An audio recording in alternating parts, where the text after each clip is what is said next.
in-depth analysis on news, events, and trending stories around the Federal Capital Territory? Or do you need a medium to showcase those amazing brands, businesses, and events of yours? Seek no more. So Abuja Fire coming to a whole lot of posts and stuff. And we got you covered.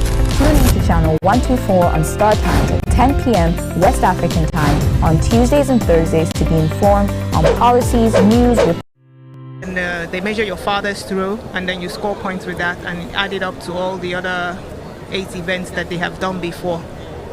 And the winner will be the person with the highest points. She just mentioned it's about garnering points for 10 events. 1, 2, 3, 4, 5, 6, 7, 8, 9, 10. We've got a list of the events. Tony will be running us through how it all started yesterday and how they got to this point. Started with the 100 meters yesterday, where Emmanuel Blessing won. And take us through the other events that we had to make up the 10 decathlon. So the decathlon happens over 2 days. The first day we have the 100 meters, then we have the long jump, then we have the shot put, high jump, and then it ends with the 400 meters. Then day 2, we started off today with the 110 hurdles. Then we went on to the discus. Then they went on to the pole vault. We are now in the javelin, and after this they'll have the final event, which is the 1,500 meter, which is 3 3/4 lap round the track.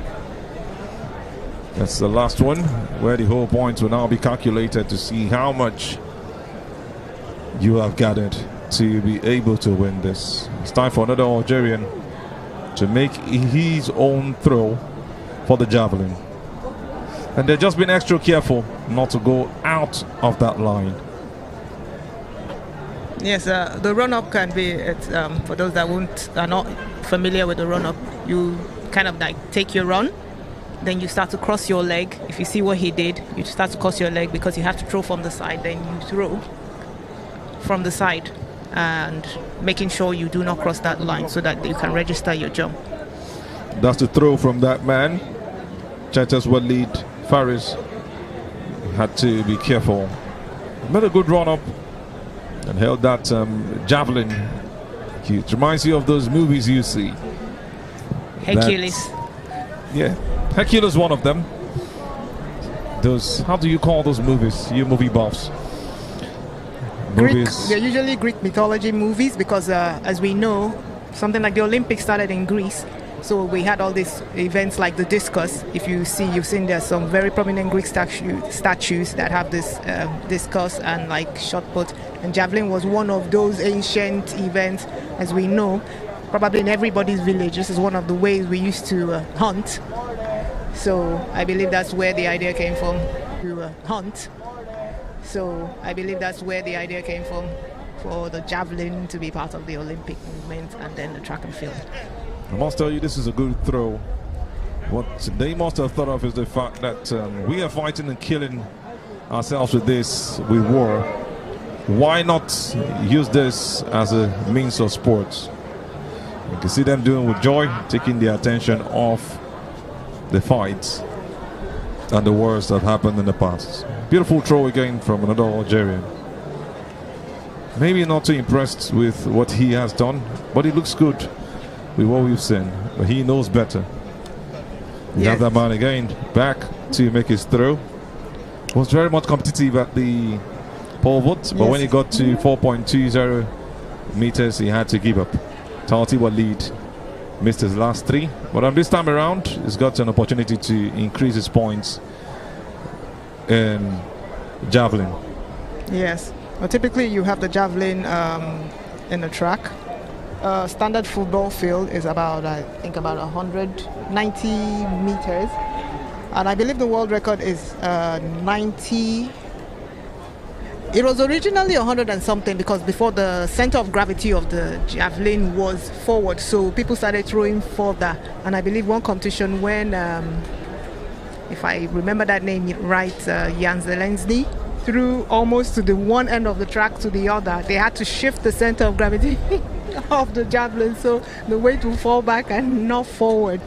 So the stronger you get, the better you get at your technique, the farther, and you'll be able to execute the throw from the back to the front, transfer that energy, that strength, which was one of the problems I used to have. You'll be able to throw far, and then you keep the javelin from wobbling too much.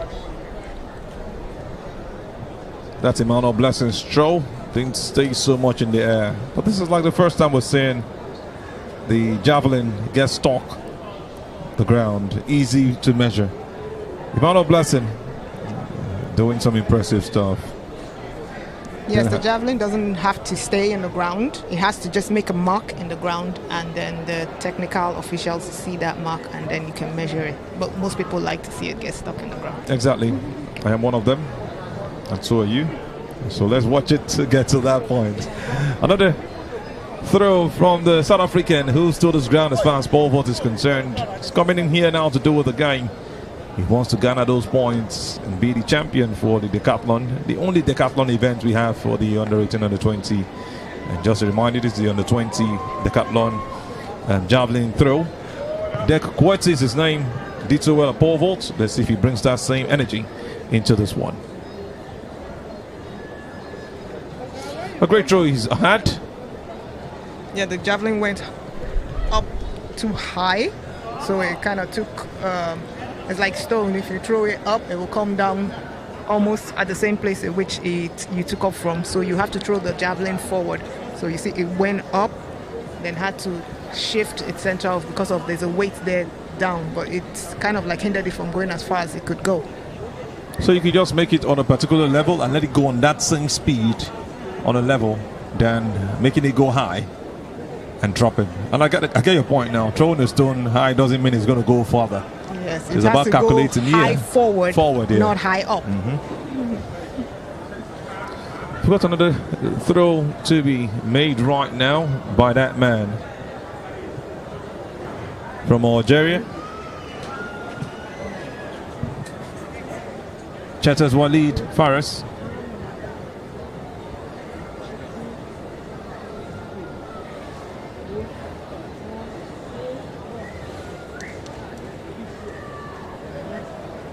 Doesn't look like he added so much energy to it, and it showed from his run-up. They all seem to have the same technique where the javelin seems to be going up too high first before coming down. That's why they might not be able to compete with the full-time javelin throwers. That's why they're decathlon athletes. You must cut them some slacks. We understand all of this. That's just a recap of what you saw earlier. Went so high, but didn't cover as much distance as he would have loved. Yes. You see, it's really not the height. You see, it's as if the javelin wants to go bend backwards before it falls because of the weight, tries to fall forward. But that kind of like takes away from how much it can fly forward.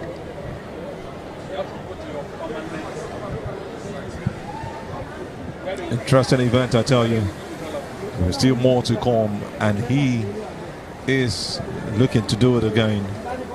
One better than what he did the last time. Looks a bit slow with it, but he seems to be covering some distance. Be better than the last.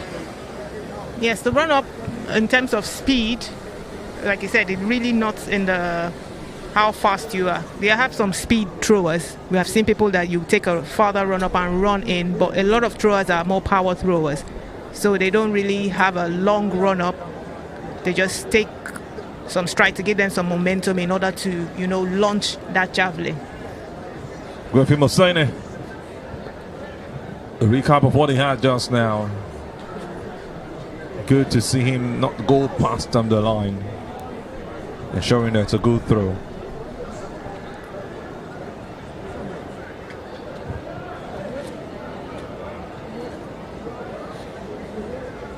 If you just join us, either from the local station, one of our broadcast partners, OGTV, or from Super Sports 208, or from SABC Sports, or from Startimes.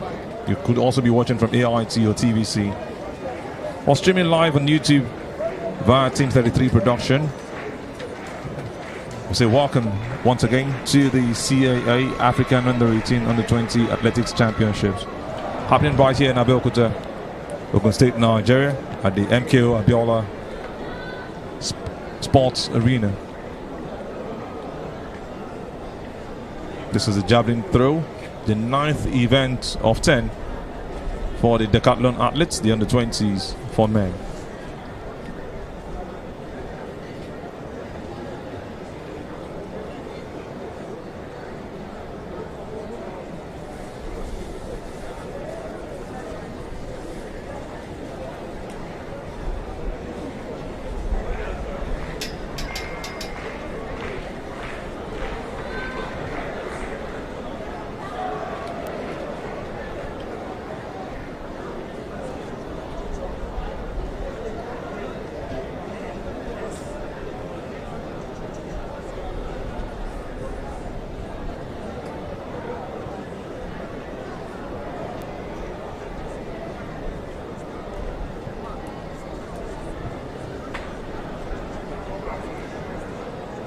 Pictures of athletes, officials, fans who have come from far and wide all to meet at this event to see the 3rd combined CAA African under-18 under-20 athletics championships, and it's really a beautiful view at this point. You just want to be a part of this. Seeing families coming here, couples also coming, singles coming, kids not left out, building themselves that ecstasy, that memory that might never leave them for the rest of their lives. I must tell you that this might just be the start of an athletic journey for some of these young boys and girls you've seen behind the scenes. You've seen just on the cameras. You might be just checking them tomorrow. We've seen ball boys, we've seen girls just doing their thing, maybe some choreography, and before you know it, they are the big names you celebrate as world record holders. That's what this sporting event is about. You might not be participating, but the fact that you're watching and you are admiring what you see, or you're not impressed with some of the stuff, could be enough motivation for you to kickstart your own journey as an athlete.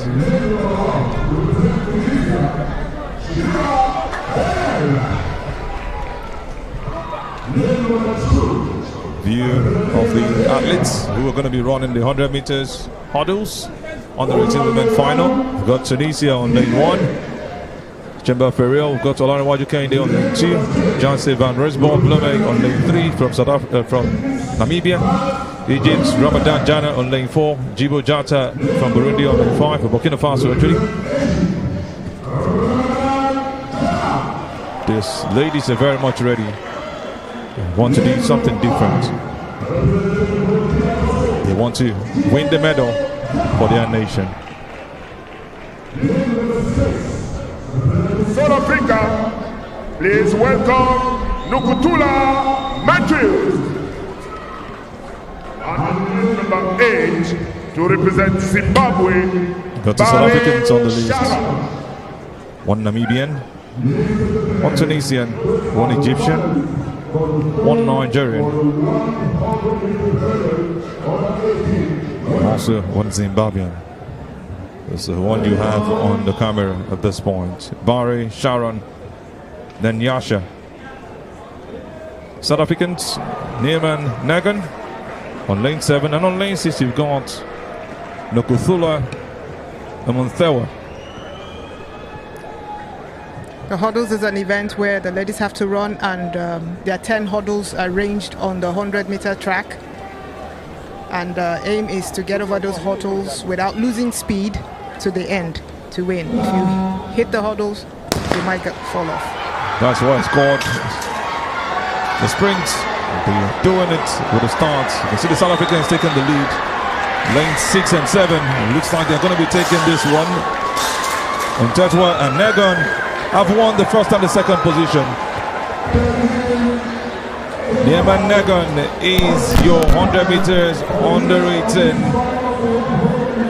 women hurdles winner. And you have Nokonthula Mtetwa coming second. Yes, the South Africans are actually the defending champions in this event, and they seem to have, taken it up. But you can see the second South African, she was actually leading, but she hit several of those hurdles and it actually slowed her down. So that's one of the things you have to be mindful of the hurdle. She hit that 9th hurdle and 10th hurdle, and it slowed her down. So sometimes the race is not to the swift, it's who can go over the hurdles without, stumbling. Congratulations, South Africa. Congratulations to her, Nyeman Negan. She worked with the technicalities, lifted herself so well. And here she is, winning the gold for herself and for South Africa once again. Nyeman Negan. Beautiful smile for the teenager. Nokonthula Mtetwa will have to settle for second position. We'll get the results on your screen in a bit. Like we said, the South Africans are the defending champions. They're also the African record holders in the under 18 women. So they've retained their titles in more ways than one. Next up, we've got top long jump under 18 women final. Then we've got countries represented right here. Mefti Hala Khadija of Algeria is here. Second page, we've also got Nigerian Daniel Peniel Iwama. Oluchi Bewa Ndubuize. She also ran. Now she's doing it in the long jump. We have one of the jumps going on right away.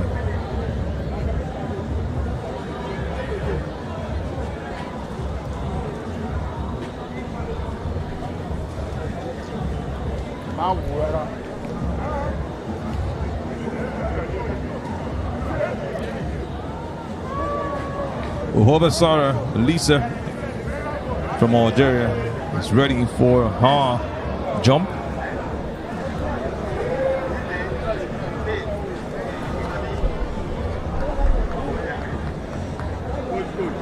Hans Kimbo getting ready to do what she has to do. I think she's waiting for the judges before she makes that run. Looks like she's been given the go-ahead. Sarah Lisa. And it's a good jump. Just a bit over 5 meters. I would say just a little under 5. Well, you could probably be more accurate than me. A review of the jump again. Carefully steps on the whiteboard. I would say probably a 5-0. I'll say 5.01. Give or 0.5 take. Give or actually. take. So just around 5-0.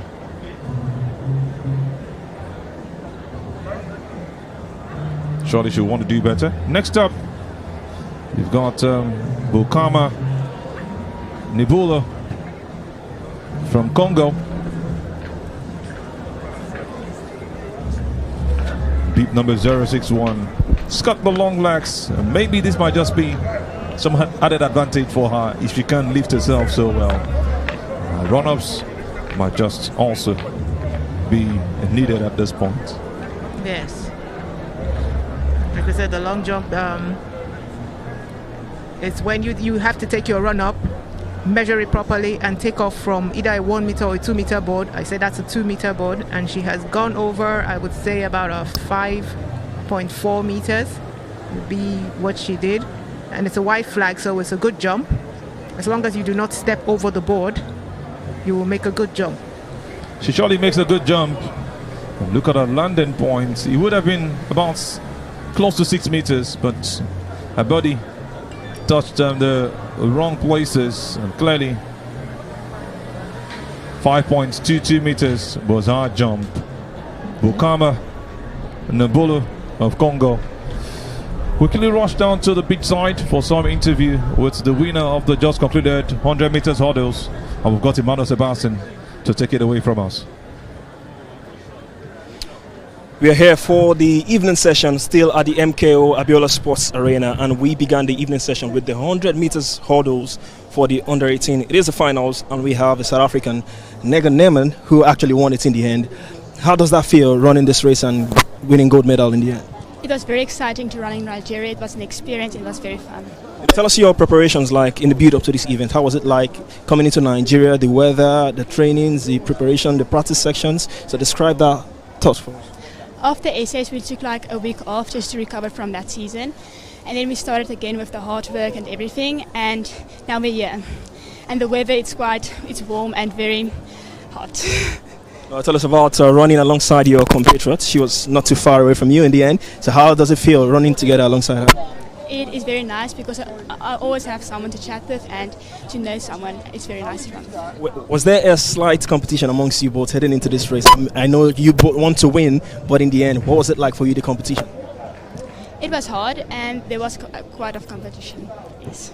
All right, I wish you all the best for subsequent races and back to South Africa. Thank you very much. All right, that was the winner for the under 18 women's hurdles final, and she has done really well here, and we hope that more winners will be on the podium, not just South Africans, also 4 Nigerians heading into the final race. Back to the racetrack for more events and the team of commentators, Azu and Otonye. Thank you so much, Manny. Some beautiful speech from that young lady who did it for herself, and that's her name, Negan. Running the time of 13.84 seconds from South Africa. South Africa also came second. Nogunthula Mthethwa running the time of 14.35 seconds. And Tunisia coming third for that position to make the top 3 of the under 18 women's 100 meters events. We get back to the long jump right now, where we continue with athletes showing their steez and their distance covered with their legs and how much skill they can put into the technicalities. Beat number 334 is the next person we have, and that's Rekit Rama from Tunisia, taking the time, catching her breath, just making sure that all is well before she makes that jump. She also has to wait for the technical officials to give her a white flag that to go ahead to start jumping. If not, she can start jumping. And to talk about the shoes, you know, the long jump shoes are different from, like, let's say the triple jump shoes. The long jump shoes don't have as much padding at the back as opposed to the triple jump shoe, because in the triple jump the technique is that you hop, you step and jump, so the impact on your leg is more, so you need a bit more cushion for that impact. So there's more cushion when you see the triple jump shoe than when you see the long jump shoe. The long jump shoes are almost similar to that of the 100 meters spike shoes. Yes. Surely you have to follow the rules. Begin running from your starting position. Jump landing in that sandpit. You have to jump from beyond the line or before the line. If not, it's going to be a foul jump. Just make that run right now. Covered just over 5 meters in distance. It's going to be taken from the back. Wait to see what she gets, and it's surely a white flag race for her. The Tunisian jumper, Rekit Rama, doing a home jump. So typically what you have is that athletes have like 15 to 21 stride jump. That means that running that they're taking, they actually have to count it when you're walking on your run up. So they usually have 15. I think she has about a 15 stride run up. You have to count it, measure it back to forward, so that when you run, you don't have to think about what you're doing, and your feet will land in the same place every time. That is the whole idea of having to measure your run up. Typically you can use your feet, or you use the tape measure to measure that run up, so that you're consistent every time you jump. Must have mastered it before going on to it. The long jumper has 3 attempts to register her best legal jump. That's what they are doing right here, making sure that all their jumps are legal, or making sure that even their best jumps are legal, so they don't miss anyone out. The Zimbabwean, beat number 366. Looks like she just had to walk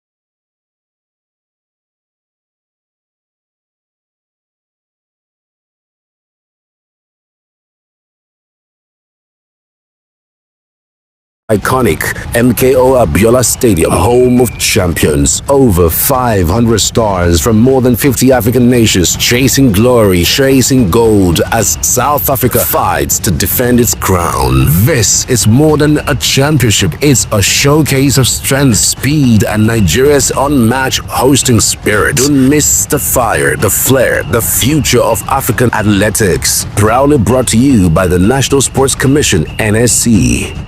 Get ready, Nigeria. The tracks are hot, the stakes are high. History's about to be made.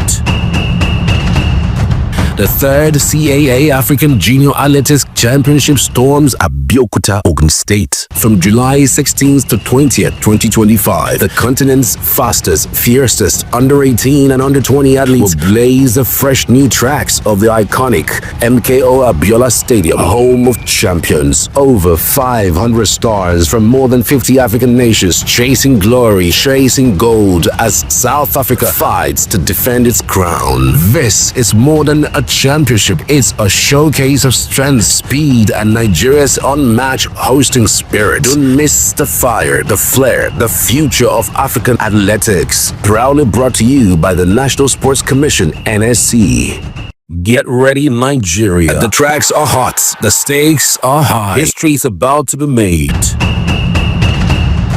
The third CAA African Junior Athletics Championship storms Abeokuta, Ogun State. From July 16th to 20th, 2025, the continent's fastest, fiercest under-18 and under-20 athletes will blaze the fresh new tracks of the iconic MKO Abiola Stadium, home of champions. Over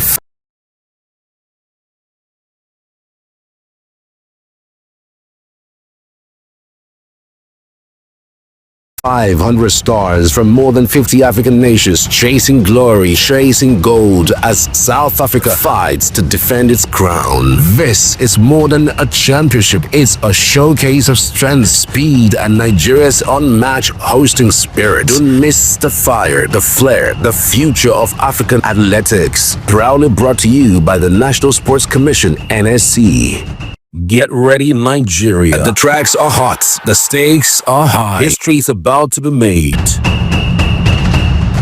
The third CAA African Junior Athletics Championship storms Abeokuta, Ogun State. From July 16th to 20th, 2025, the continent's fastest, fiercest under-18 and under-20 athletes will blaze the fresh new tracks of the iconic MKO Abiola Stadium, home of champions. Over 500 stars from more than 50 African nations chasing glory, chasing gold as South Africa fights to defend its crown. This is more than a championship, it's a showcase of strength, speed, and Nigeria's unmatched hosting spirit. Don't miss the fire, the flair, the future of African athletics. Proudly brought to you by the National Sports Commission, NSC.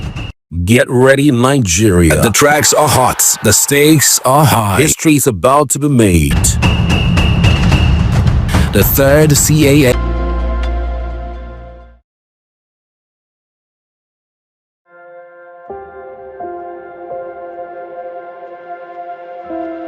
improve on that jump. Next up is the athlete from Benin Republic, also standing a chance to put our country on the medals table. Also standing a chance to put our country on the medals table. Beep number 038, Yohe Fedeha from Benin Republic.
She didn't have enough lift to be able to. It happens to the best of us from time to time. Beyond the Sandrine is her name. A painful result she gets from this. Had a good lift. Got everything right up until a landing, where she couldn't land with her legs forward. Typically what would happen is that your attack leg, the leg on the board, when you put your leg on the board, the other leg is supposed to go up in the knee. So if you don't take that leg up, you will not have enough height or lift and enough time to extend the two legs at the forward. end to land. Yes, she didn't do that. She didn't take the other leg up. We have the Moroccan up next. Abeokuta, Abeokuta actually, from Morocco.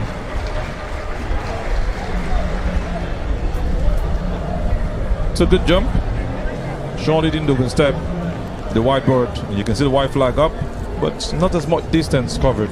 It's a good jump, good technique, but it's still, she still seems like she's still learning that technique. So she's one to watch out for. If she continues in the jump, she could perfect her technique, and she'll really be good.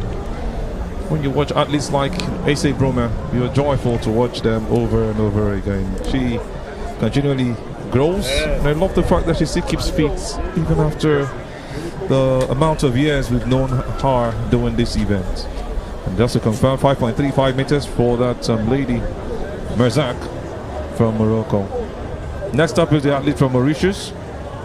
Ramsey is ready to take the jump.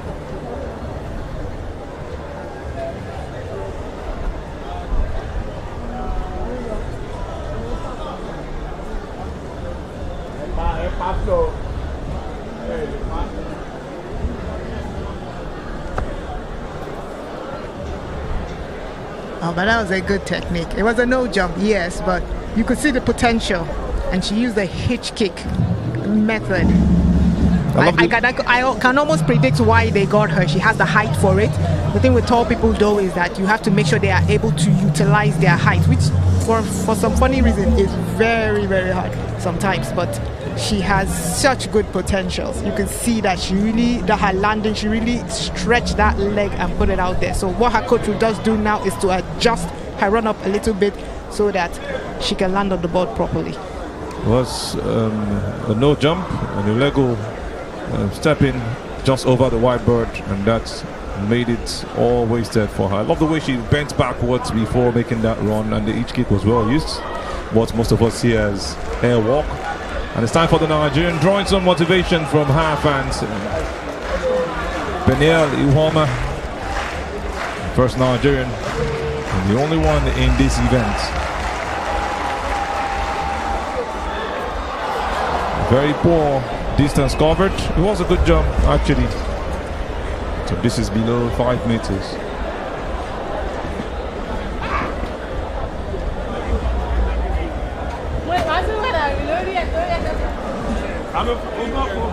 Now she did what you call a check-in. Is like she wasn't sure of where she was going to step on the ball, so she slowed down in her last 3 strides, which killed her speed and obviously her forward momentum.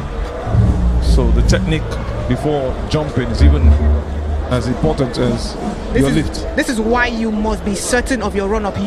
Before the jump starts, they take their run-up and make sure it is good, so that you don't have to think of it or slow down to the board. You take the same speed in which you used to get the run-up to the board. Don't think about it, don't look at it. You just know where to land and then take off. Exactly, more like your eyes closed. 4.28 was our distance covered. That's 4.28 meters. She'll be looking to do better. Next up is the South African, who's going to be doing her jump right now. The Nigerian South African, Oluchi Ndubweze is her name. And she'll be looking to replicate what South African did, creating a championship record 2 years ago. Timeke Jade Kwatse. Let's see what she can do from this one.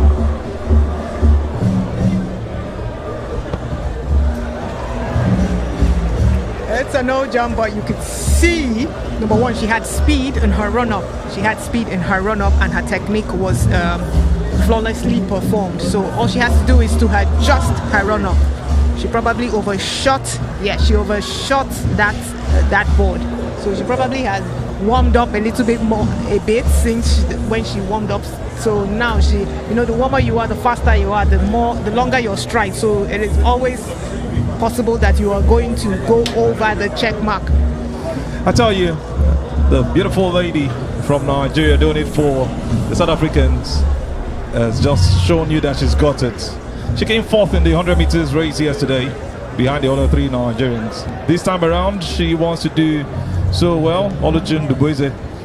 But it's an illegal jump, a no jump that she's just had. Let's move on to the next athlete, Zimbabwe's Mapututura Agnes is her name.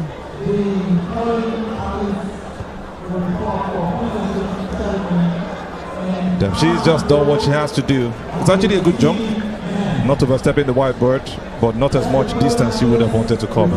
You see, for the junior athletes, sometimes you kind of overlook how sloppy their technique might be. I remember starting in a similar way when I started my long jump. I did what we call tatan to tatan. So instead of landing on the track after my hop step in the jump, I landed on the edge of the pit, and I really scraped the back of my leg. But for me, it was a baptism in this thing. It never happened again after that. Exactly. I love that word, baptism. You don't have it twice. Mapututura Agnes had a jump, but not the best of it. But she will look forward to doing it better. I always question the fact that they land that way, so they don't get to injure their knees or pull something in the end with those kind of landings. Next up also is another Zimbabwean. And you can see her making the run. From a run up, didn't look as fast, so I didn't see her. Yes, you can see what happened when she landed. Her front leg came back and was behind. And the thing about the jump, they always measure the jump. The one at the back, yeah. It doesn't matter, it could be your hand, your leg, your hair, they would measure it. Her speed from the start showed that she might not cover so much distance. But a landing, again, put her down. Her feet from the back, landed again. If she was able to put her leg forward, then maybe we would have seen a better jump. 4.13 meters. She did. Vegasai Ruombo is our name. We have 17 of these athletes doing this. And now we go to the 10th of them. Beat number 364. She did her first jump. This is her second. Ruombo Serelisa from Algeria. She will want to do one better than what she did the last time. Looks like one of the contestants for the medal with the way she goes about it, but she's got more experience. Nice. It's a good jump. I was waiting for the flag to go up. I was not so certain she didn't overstep that board.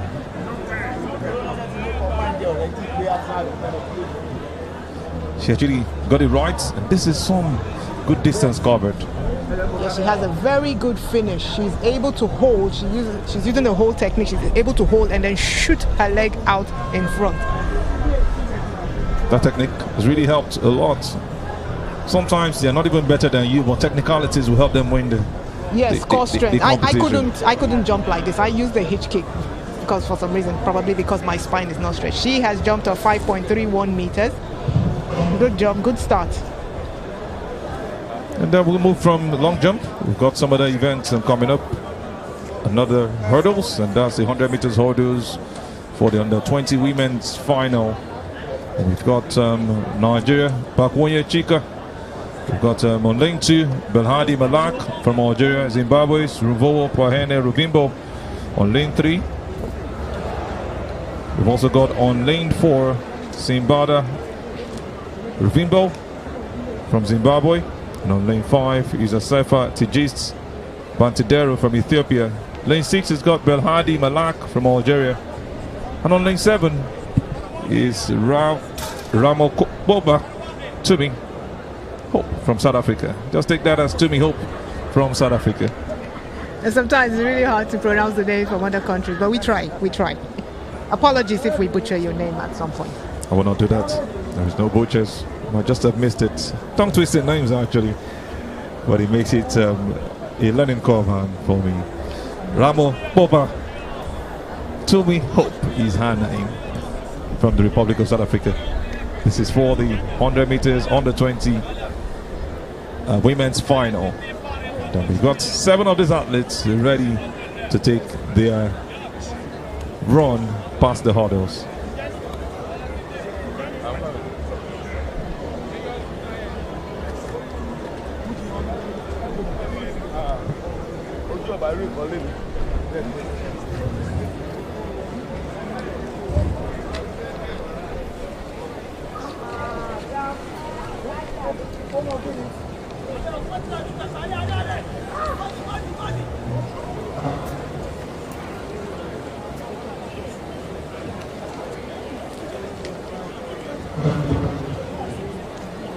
Just to remind you, for this we have a South African as a defending champion. We almost did a clean sweep in 2023. Chane Kok won it. And then we saw second Natasha Katembach, also from South Africa. And Egypt coming third with Malak Ayman Rashwan finishing with a time point 14.67 seconds. The winner came out with a time of 14.29 seconds. That's not a championship record. But like I said, they'll be looking to do something better than their predecessors.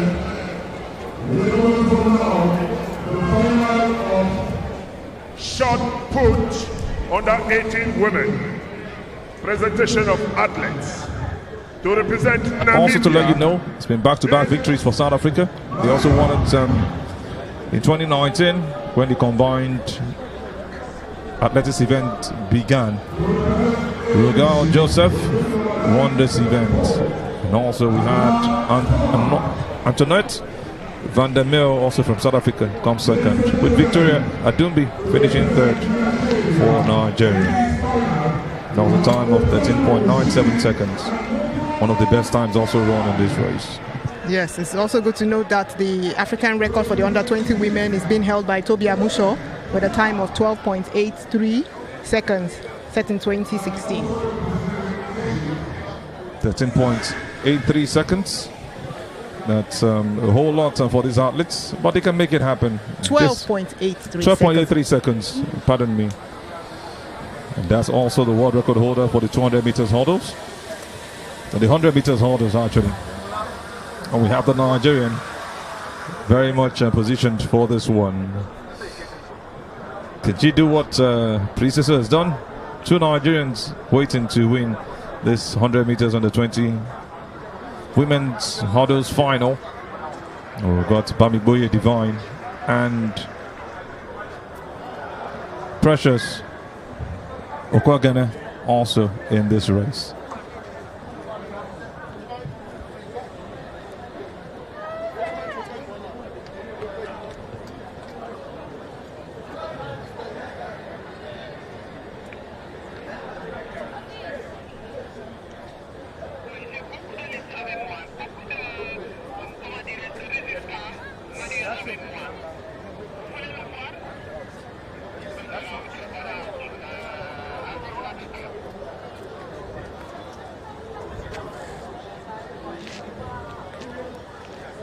And Hadi Malak from Algeria.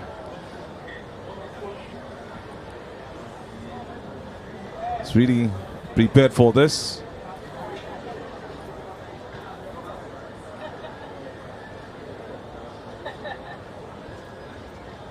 These are your Nigerians on lane 3. And lane 2 also ready for this race. Also to note that the South Africans are the defending champions. They won it at the last championship with a time of 14.29 seconds. And I'm sure they will be hoping to retain their title. It's going to be a whole lot for them. It's actually 3 Nigerians. We've got Chika Bakwonye. We've got Precious Udugore. We've also got Bamiboye Divine, all from Nigeria, lane 1, 2, and 3, respectively.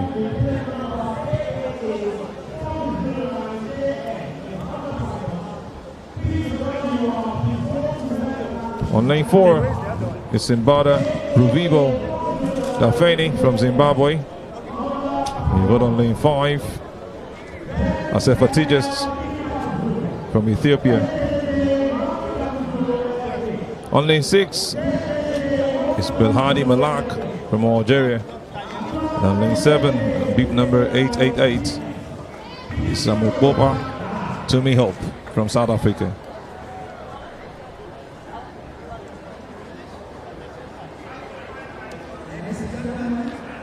That's an athlete on lane 1, Chika Bakoye of Nigeria. These are the faces looking kind of tensed. You're just wondering what will be running through their minds at this point in time. Yes, By the way, the secret is who has the strongest mind, who can, take all the delays or all the weight and be able to channel that into their run and not miss a step or miss a beat, because the hurdles is also a game of counting. You have to make sure your stride is perfect enough so that you can take off from the first hurdle in such a way that you don't hit the hurdles. If not, if you don't do that well, you will spoil your race right from the beginning. just hope that they can do the same. Like you mentioned earlier, Tobi Amoson should be the mentor, even from a distance, to many of these Nigerian athletes, and even any other African who wants to do a sub 13. You can see the influence of Toby in that the fact that we have 3 Nigerians in the finals of this 100-meter hurdles under 20 women. So it's working. You see, that's the thing. When you see yourself there up at the world stage, then you inspire other of your fellow girls, your fellow women to say that, yes, I can also do this. If Toby can do it, I can do it. I was going to ask a question. You've been an athlete on the biggest of stages. What would have led to Tobi Amoson to do that record and not be able to perform at the Olympics? You see, the Olympics, I believe at that point in time she had a lot of stress with the issue of the no appearance dope thing, so she had to deal with that a lot. I know that thing was very stressful, and it's really hard to deal with that kind of stress. She was not talking with people. She had to prove her case, and it led to her not performing the way we wanted her to do. Now it's time for the race. The gun has been shot. They're taking off. It's about who comes out tops. And you can see the South African on lane 8. And forward to Tumi Hope taking off. It looks like she's won this one. It's going to be hard for anybody to take it over from her. And you look at the Nigerian. Looks like we have a Nigerian on second, not sure of the third position. As you can see, the South Africans have retained their title. Like I said, they had won it the last championship, and they came back here to prove a point, and they did that. Congratulations to the South African. We have the Nigerian athletes coming second. Also, congratulations to the Nigerian athletes. She goes on to take a flag. 13.52 seconds unofficial. The South African Ramokoba Tumi Hope has done it for her country. It was a tough race. It looks like we saw the Algerian finish third with her head. The confirmation will be done in a bit. This is just a recap of what you saw earlier. Great race from the Nigerian athlete on lane 2. Precious Okogene running her way through, jumping through the hurdles easily. Look at how she outpaces others to finish second. Now for third position, surely we'll go to the Algerian. She does so well with that one. Belhadi Malak finishing third. Looks like a photo finish, but clearly she used her head to make it look even clearer without any doubt that she finished third. And we see that we had a casualty in the third Nigerian jumper. Like what we are talking about, sometimes when you hit that hurdles, it will spoil the rest of your race, especially if you hit the hurdles at the beginning of the race. And we see that that's what happened with her race. It's really hard to say you're going to take off after that. Let's quickly run through Javelin for the Decathlon athletes. And this is Emmanuel Blessing.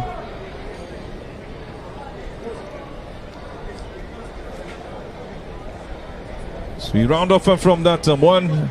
We'll move on to the under 18 Javelin throw, currently ongoing. It's really an interesting event currently ongoing. This is the under 18 men's javelin throw.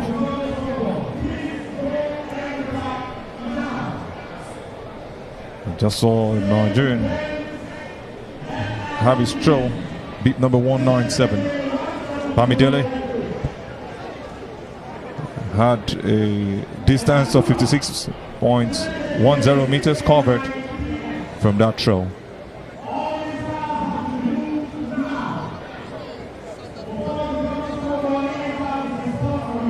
Next up is the South African athlete. If you look at the Javelin spike shoe, they tend to have spikes in the front and in the back, unlike every other spike shoe. It's the same spike shoe actually they use with the high jump. So the Javelin spike shoe and the high jump spike shoe are the same. Another throw from the South African. It looks like he also covered the distance. You most likely see better throws than what we saw with the Decathlon athletes earlier, because this is their own business, even though they're younger. Beeped number 252. It depends. Sometimes, like if the decathlete, the Javelin is his favorite throw, he might throw as well, because we've seen athletes that compete in the Decathlon and also compete in the single event also. So it really depends on which is their strongest event.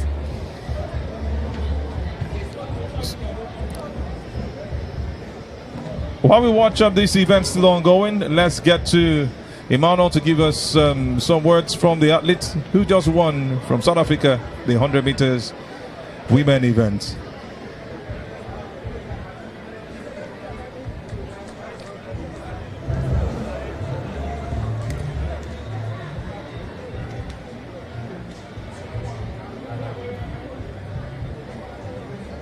Well, the South Africans are sweeping away the hurdles events in this second half of the day. Well, we are into the evening session. We saw the South African Nema Negon won the under-18 hurdles final, and now for the under-20s, we've seen Tumi. Yeah, Tumi has just clinched gold for South Africa. How do you feel after that race? I'm actually so proud of myself. I am excited, and there's no better way to just be grateful to God.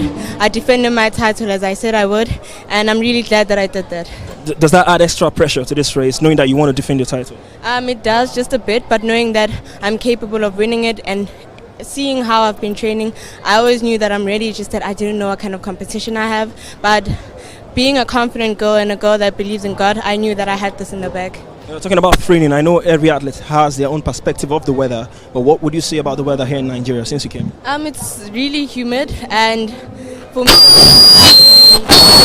I won't complain. It's better than it raining and being cold.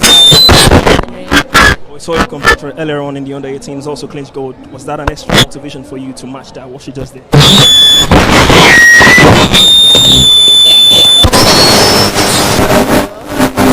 Proud of her, but I don't know. I'm older than her, but it does motivate me a bit. What will be the conversation in the locker room when you get back there? Obviously, I'm going to congratulate her. I mean, for her first time coming to African Champs and just getting a title that is big, running and starting the race that makes you. So I congratulate her, and I hope that she becomes like me or even better. But we'll see. Well, finally, before I let you go, what can you say to the people of South Africa back home? What can you hear to? We're back. As I said before I left, that I will be defending my title. One more to go. The force didn't make me lose focus on what I'm doing.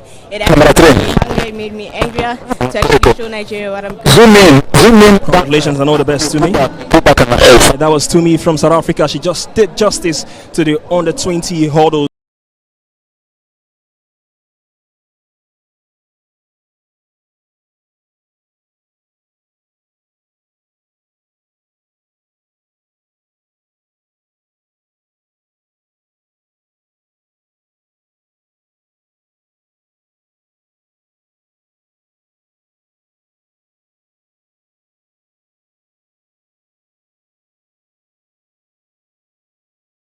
African Junior Athletics Championship storms Abeokuta, Ogun State. From July 16th to 20th, 2025, the continent's fastest, fiercest under-18 and under-20 athletes will blaze the fresh new tracks of the iconic MKO Abiola Stadium, home of champions. Over 500 stars from more than 50 African nations chasing glory, chasing gold as South Africa fights to defend its crown. This is more than a championship, it's a showcase of strength, speed, and Nigeria's unmatched hosting spirit. Don't miss the fire, the flair, the future of African athletics. Proudly brought to you by the National Sports Commission, NSC. Get ready, Nigeria. The tracks are hot.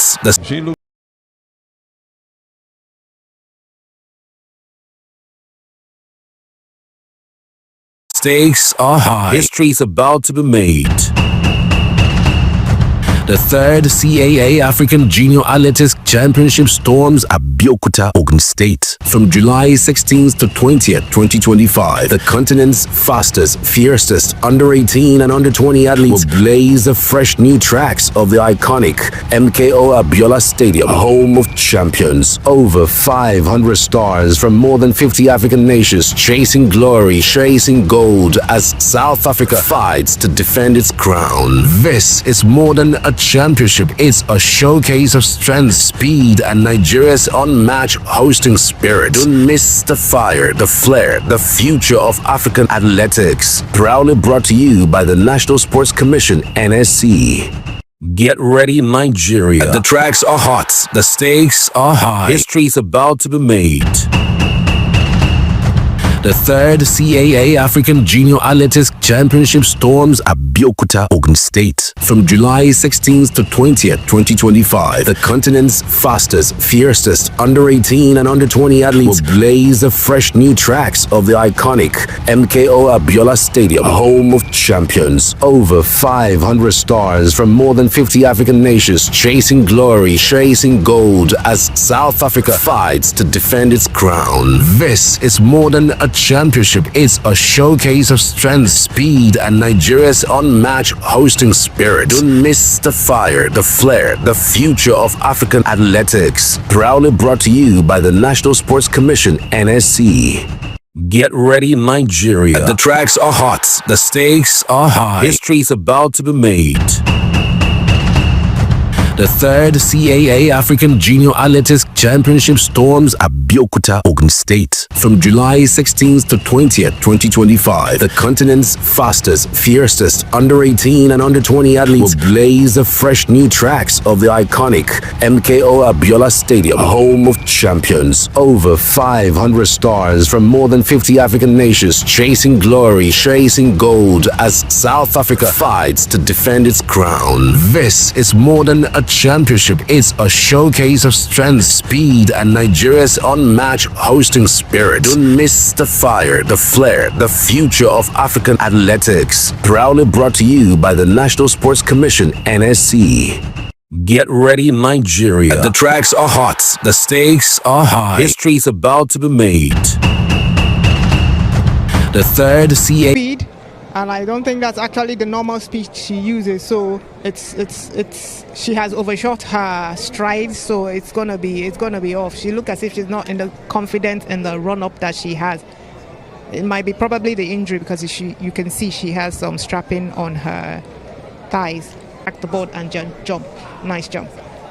Well calculated, like you mentioned. Looks like she must have used the tape roll to do a lot of rehearsals before now, and calculated how many run-ups she needed, how many steps she needed to take to get to that point without having to cross the whiteboard.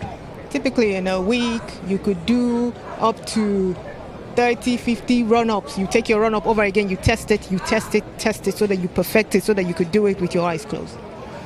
At this point in time, we have beat number 061 from Congo, Bukama Nabule, getting ready for her jump. Has to do a bit of the Zimbabwean dance, or rather the Congolese dance. They are known for sukus. Let's see how long this takes her. Looks like one of the best jumps we've had today. She lifts it so well, and it's a white jump, a white flag race for her. That's a good jump, actually. Even though she slowed down, her last 3 strides, she slowed down, and then if you see the way she landed sideways, so she didn't let herself extend herself forward, facing forward, looking up. The technique is that when you're facing forward, you look up, slightly up, so that your head, because it's the heaviest part of your body, will not just drop. If you drop your head, your body will drop. So she did a side jump. She was careful. She was being careful, and that was being overly careful, and that's reduced how long she covered. Bukama is her name. She did a 5.34 meters, and I think she can do better. She can do over a 5.5. Surely she would have done better if she had landed the better way. But gradually they are growing, and that's the most important thing for them at this point. We have the next jump from the Nigerian, Alidu Asane. Looks like her run is slow from the start. She's picking up. She completely misses the bird. She totally miscalculated. That was a huge miscalculation. An illegal jump.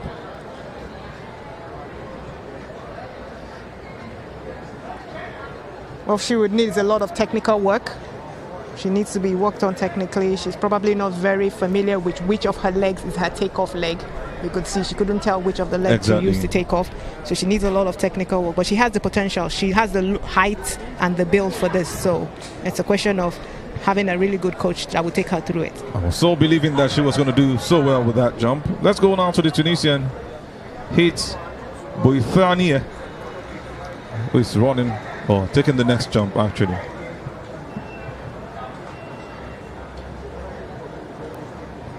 A good jump, but not the distance she would have wanted to cover. You could see that from her face. Yes, I particularly think that her run-up was a bit short, but it might be what she's comfortable with. But she looks like she still needs a bit more technical work, especially with regards to her landing. But she has a good running style. She has good running form.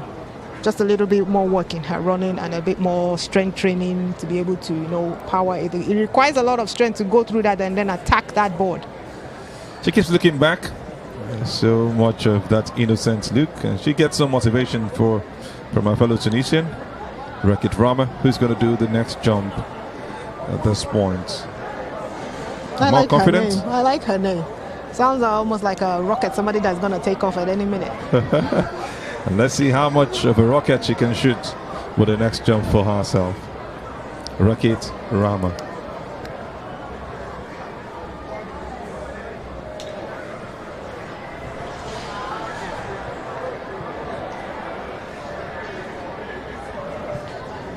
Legal jump, a good one from her, but below 5.5. Slightly below, but she's living up to her name. She really did take off. Good running, good run up.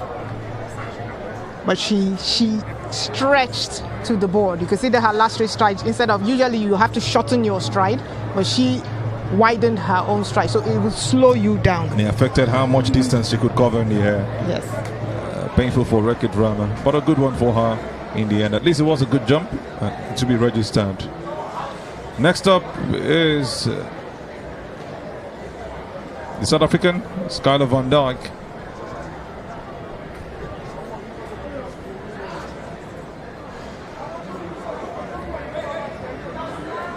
Making all the preparations. Wanted to also be given the go-ahead. I mentioned this earlier. She's got that build. That might just be one of the positives for this.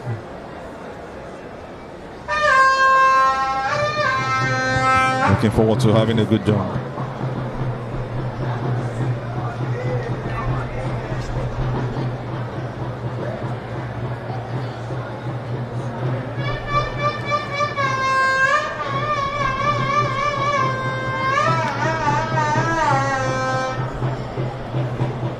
That was a registered jump by the South African. A little more speed we needed for her to go forward, but I believe that's about a 5.5 meters jump. Skylar Van Dijk from South Africa doing that jump. Just a replay of what you saw earlier. Slowed down and towards the end and stretched our body too much in the air without moving as forward as she would have wanted. 5.43 meters was what she covered. That was a lovely technique with the hand. That actually helps you when you lift your hand like that. It helps you hold that your core needs to stay up, because you don't want to just bend your waist. It brings you down, so you want to hold. So putting her hands up like that is a holding technique, which is really good. And it's time for Janet Konode from Ghana to have another opportunity to see how much she can cover. with this jump.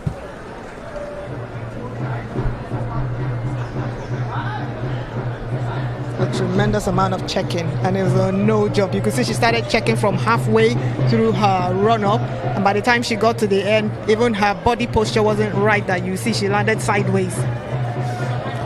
She stretched herself too much. Looked like she started well, but started counting the steps towards the whiteboard. And she took about 3 checks before making that jump. Clearly, she got an illegal jump, overstepped the whiteboard by trying to be too careful. Yes, from the triple jump board, you could see that's when she started checking. Triple jump board is about 9 meters away, so that's a long way for you to start checking. She almost did a triple jump. Yes. She almost did a triple jump. It's not what she would have wanted, but there is always hope to do better than what she's done so far. But sometimes, like this, these things happen. I remember when I did the national record, I actually did not land. It was actually a standing jump when I did the national record. You imagine. You kept your fitness, no injuries? Because I was faster, I was running faster than I normally did. So to control that final phase was a bit hard for me. So I probably would have jumped more, but because I couldn't control it as much, I just did a standing jump. That's the most important thing, setting the record and setting the record straight. Yes. You stood straight to set the record straight. In this point, it wasn't straight, it was bent, but I still set the record. Whichever way, this English must be correct. You cannot stop that from happening. Yes. Still very much right here at the CAA African Under-18, Under-20 Athletics Championship, happening in the city of Abeokuta, Ogun State, where we're having athletes from over 40 countries in Africa gather right here in Abeokuta to be a part of this. And we just want to go straight up to the pole vault on the 20 women's event, where we have the medalists standing by for the presentation of their medals. That's the Egyptian who comes up with the 3rd position, still blushing even after knowing that she won the award. And you just love her personality. Rim Rushdie is her name. As a bronze medalist for the pole vault on the 20 women.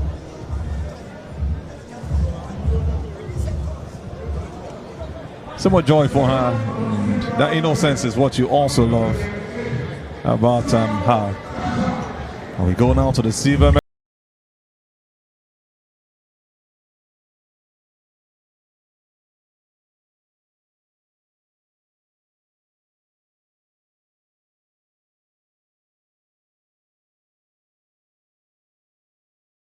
The silver medal. She gets a medal and her bouquet. First, gold medalist. Next up is your gold medalist for the pole vault on the 20 women's event. Let's welcome Ansume Gepierre.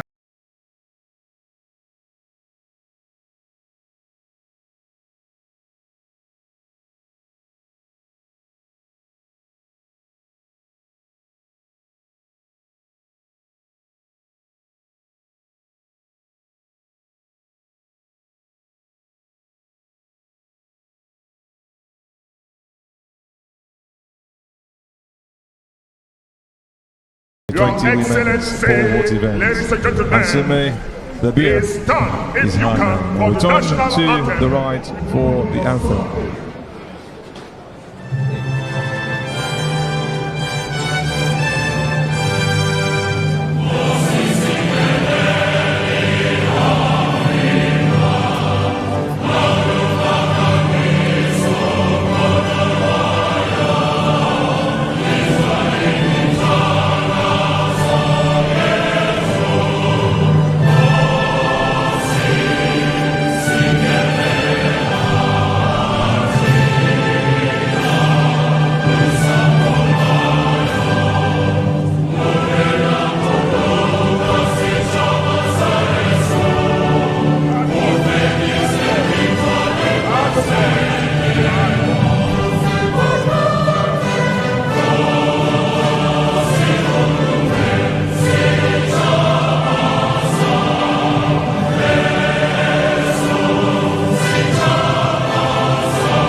But join in the round of applause for that beautiful lady, the gold medalist from South Africa. And when you hear the Gen Z say, that's the feeling she gives you right there.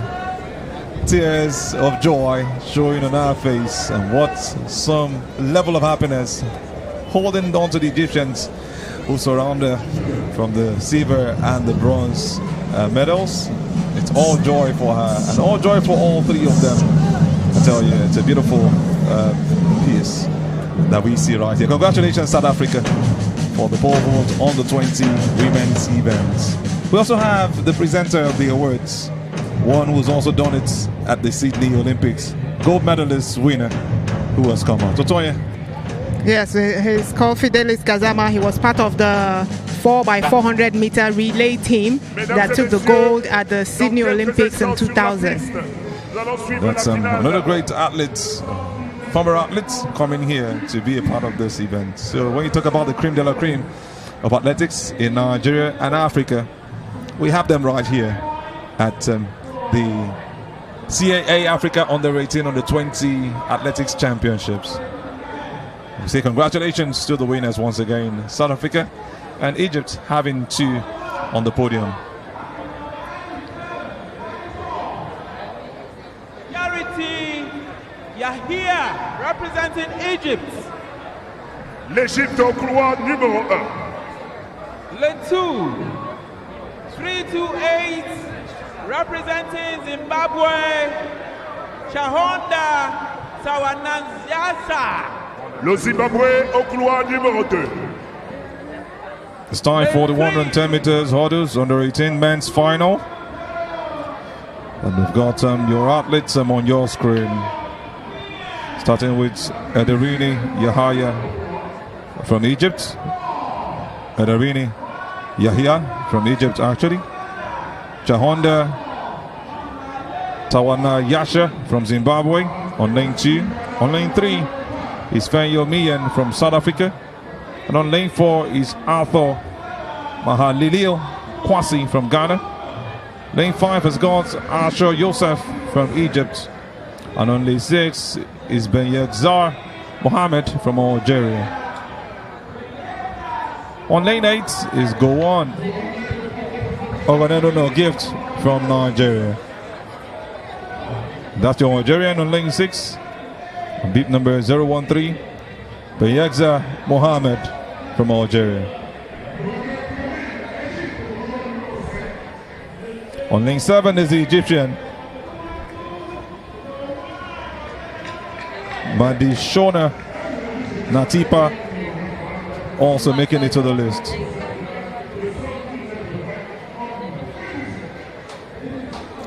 For the men, we have 110 hurdles as opposed to the women that we have 100 meters hurdles, because the guys, the stride length of men are actually longer and different from the women. So even where the hurdles are placed is different from where the women's hurdles are placed. And then the height of the hurdles for the men is different from that of the women also. But on the race, that's got to do with the hurdles. Seen this happen before, and it's going to be really an interesting one to watch at this point in time for the under-18s. Who wins it? Who comes first? Who comes second? Who comes third? The last one saw Naheem Jack from South Africa create a championship record of 13.31 seconds. And the race is up after the guns. The motivation is up. The screams from the fans. And you've seen the South African taking the lead, continually jumping past everything, and he's giving them a landslide space, and he does it as number 1. What a victory for that man from South Africa, Fenyo Mian. And I will also let you know that the Algerian Benyekzar Mohammed seems happier than even the South African who won the race. What a joy for him, finishing second. Goes on to pray up straight, and that's just how joyful he is. He cannot hold back his joy. And this is the Nigerian Gowon Gift. Go back and see how the race was run again, who finished first, second and third. But that's the South African who won the race. Yes, the South Africans are the defending champion from the last, where they ran 13.31 second. So the time we can see here, 13.27 on verified yet, might actually be a new record where it's yet to be verified. But congratulations to the South African for successfully defending their title. And you can see why the Algerian Benyakza is so happy. He came really, really strong on that one, put his head forward, and went on to become second in that race. Looks like he beat the man who was third. That should be Arthur Kwasi from Ghana. We'll wait to confirm if he finished third, and I think that's the man who finished third position. A great race from the Algerian, still very much happy, showing his joy, and the Ghanaian Kwasi coming third is also joyful for a great race he's had in this event. And this is the 100 meters hurdles on the 20 women's final that we saw earlier. Tumiramo Popa finishing first. We had Precious Okogene finishing second, and Belhadi Malak coming third from Algeria. For the javelin on the 18 men final result, it was Jacobus van der Mel finishing first from South Africa, Nigeria's Bamidele Luato Biloba finishing second, and Kamel Karim finishing third from Egypt, with Morocco coming fourth with the athlete Stridey on that position.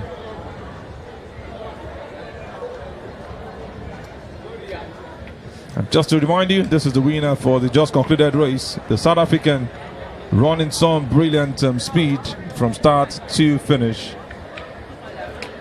Fenyo Mien is his name.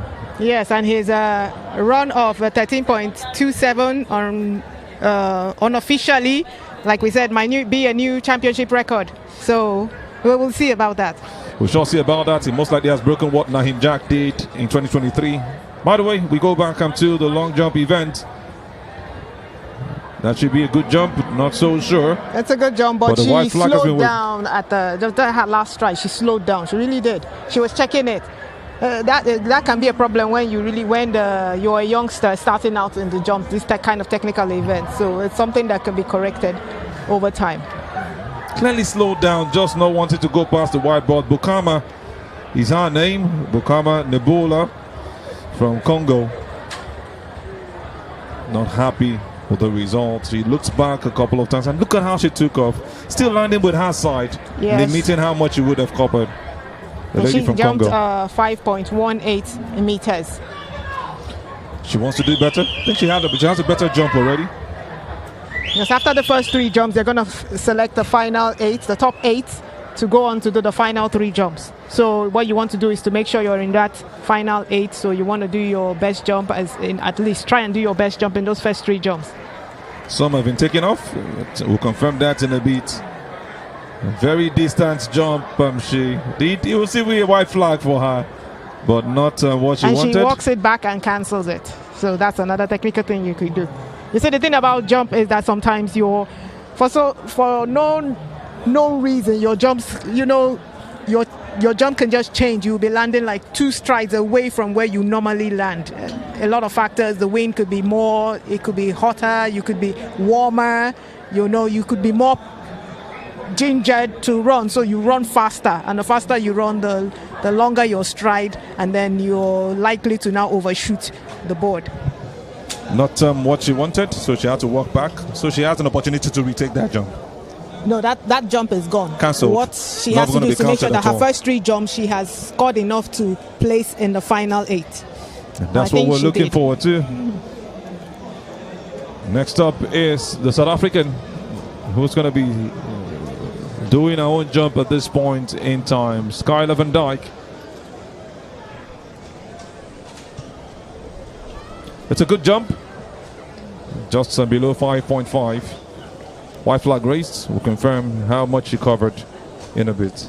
That's a good jump. She had a good height on it, but there was not enough speed generated to take her further in front. So that's just a little thing that her coach can work on over time. But I love that her technique. You see the way she lifts her hand like that. Stretching it's so lovely up. when you play it on slow motion. So beautiful. Hands in the air. And just to confirm, 5.26 was that jump she made.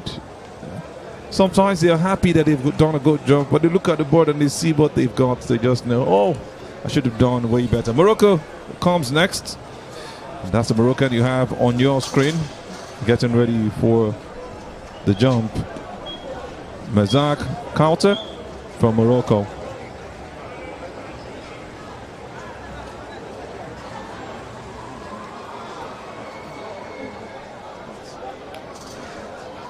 And she made a jump. Nice. She really attacked. This is one person I could use the example of her. She really attacked at her last free stride. She attacked the board and went forward.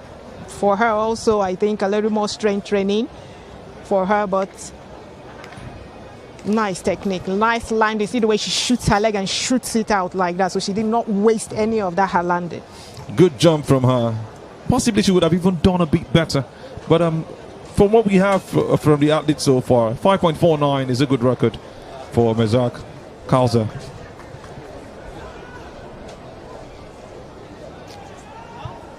Next up is the South African, Oluchi Duboise.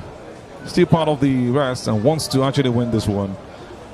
She's got some good jumps earlier, but she has to do the best of it to be able to go past every other athlete right there. Oluchi Duboise for South Africa.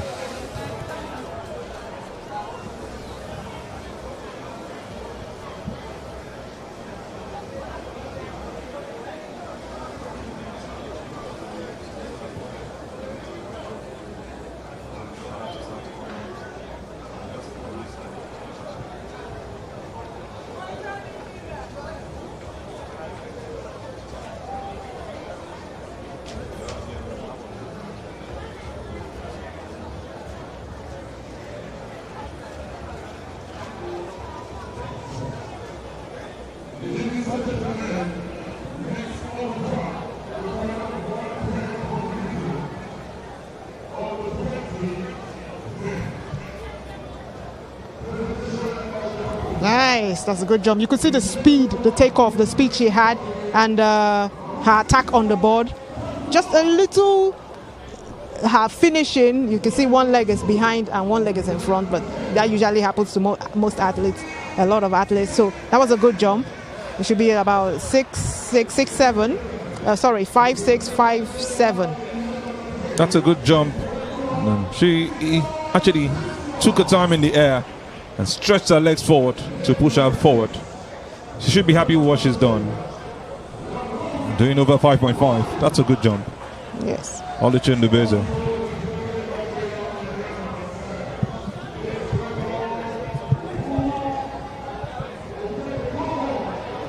She has jumped a 5.74 meters. Well done. Well done. One of the best we've seen today, if not the best. So we'll wait to confirm 5.74 meters for Oluchi Duboise, the South African.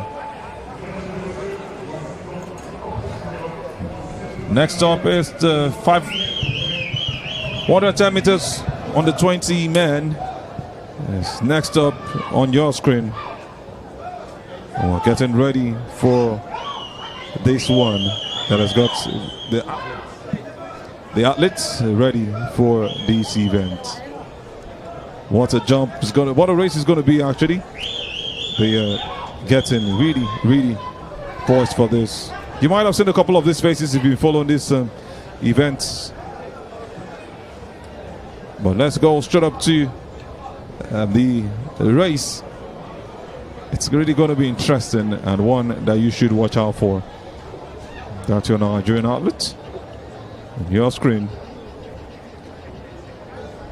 You also have the Algerian outlets and two Nigerians on the screen. Just to give you a rundown of what we've got. Rotich Evans is on lane 1 from Kenya. Opoku Godfred from Ghana is on lane 2. On lane 3 you've got Fekir Bilal from Algeria. And on lane 4 is Oratile Justice from Botswana. On lane 5 is Badmos Gafari Atonda from Nigeria. Also on Nigeria on lane 6 is Asukwo. On lane 7 is Sila Madlango from South Africa. And on lane 8 is Seleka Lefatshe from Botswana.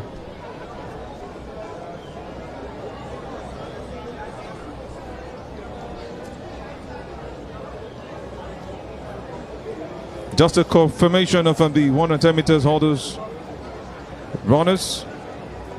And lane 1 is Ederene Yahya of Egypt. On lane 2 is Chahonda Tawanyasha of Zimbabwe.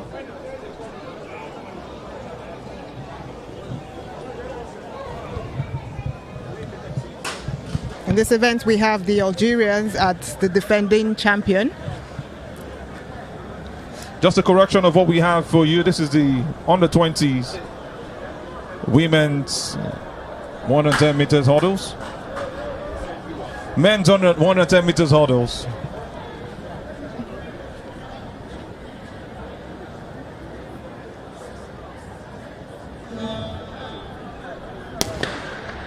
And the race is up.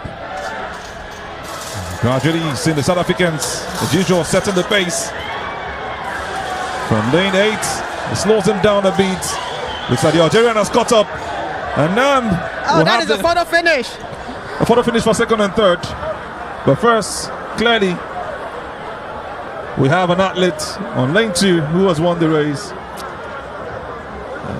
Looks a bit injured, but we'll be fine. The most important thing is the fact that he was able to round off the race.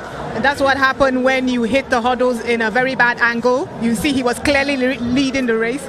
And then he hit I think the 7th or 8th hurdles, and then that kind of slowed him down and allowed all the others to catch up with him. He would have won this race with some clear distance. And you can see from lane 2, we have your winner. And it looks like on lane 8, actually, the South African is still very much in competition for that. Nice comeback from the South Africans, really good, because you could see he's clearly has a bit of an injury with that, but he still gathered himself and came back. So it's a photo finish, so we'll wait and see who actually took that. The first 3 is a photo finish, so we'll want to wait and see who actually took that. It's very, very close. You can see him limping. You just hope he's fine. South African on beat number 574. From the unofficial time, the first came with a time of 13.72 seconds. And if rectified, that also looks like a new championship record. The South Africans are here out to do championship record. That would have been a clear championship record if he hadn't hit the hurdles, but he might still make it. Just to tell you how good he is, if he still makes the championship record at that after hitting the hurdles like that. See, hope for him was a huge slowdown at some point. We have another South African for the long jump for women currently ongoing. Coming back here to give you the updates on what we are having from the long jump at this point in time for the women.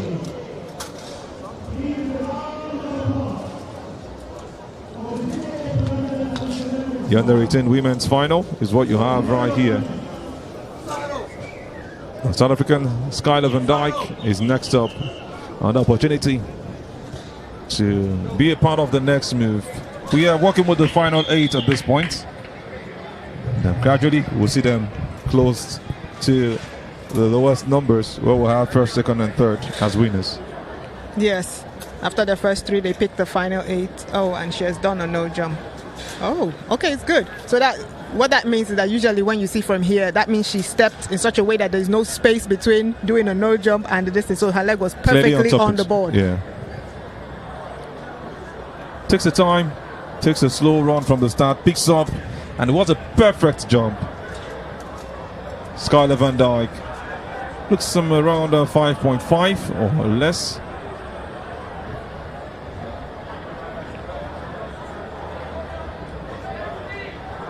.42 is what she has done. Quickly rushes down to her coach to get some words of correction from maybe an error she must have made. The Moroccan is next on beat number 173. Merzak Kauter is her name, another top athlete for this event.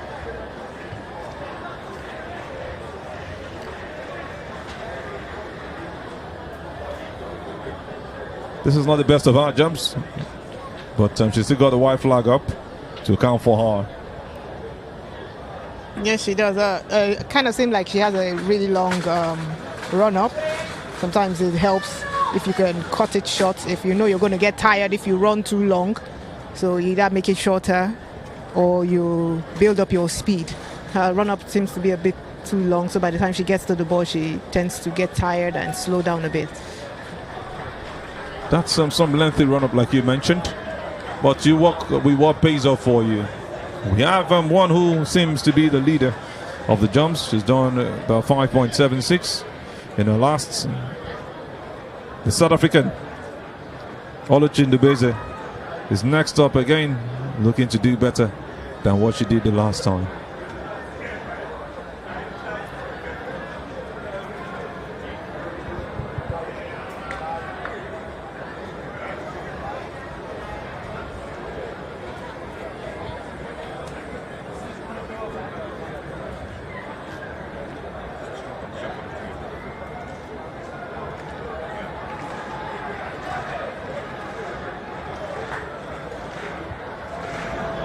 Oluchi trying to motivate our South African fans and supporters.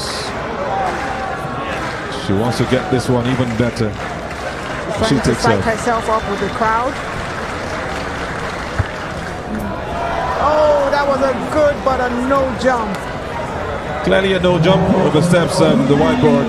This is really painful for her. But I think she's done something better. Yes, I think she should actually be on top when it comes to the jumps. But you can see now the effects. One, the effects soliciting the help of the crowd with the clapping. So she was faster. If you could see her run up, she was really faster. It's just that she's overshot the board just by a little. So it is something that she will correct with her coach. Just by a little. It's just some funny things we see happen. We're getting some information that some side doubling is happening to that lady. But we'll get back to it. Just a recap of what you saw earlier from the 110 meters hurdles for the men. See the South African, how he slowed it down, but still continued, picked himself up. And this is really the competition. The Algerian, the South African, holding strong. It looks like the South African won.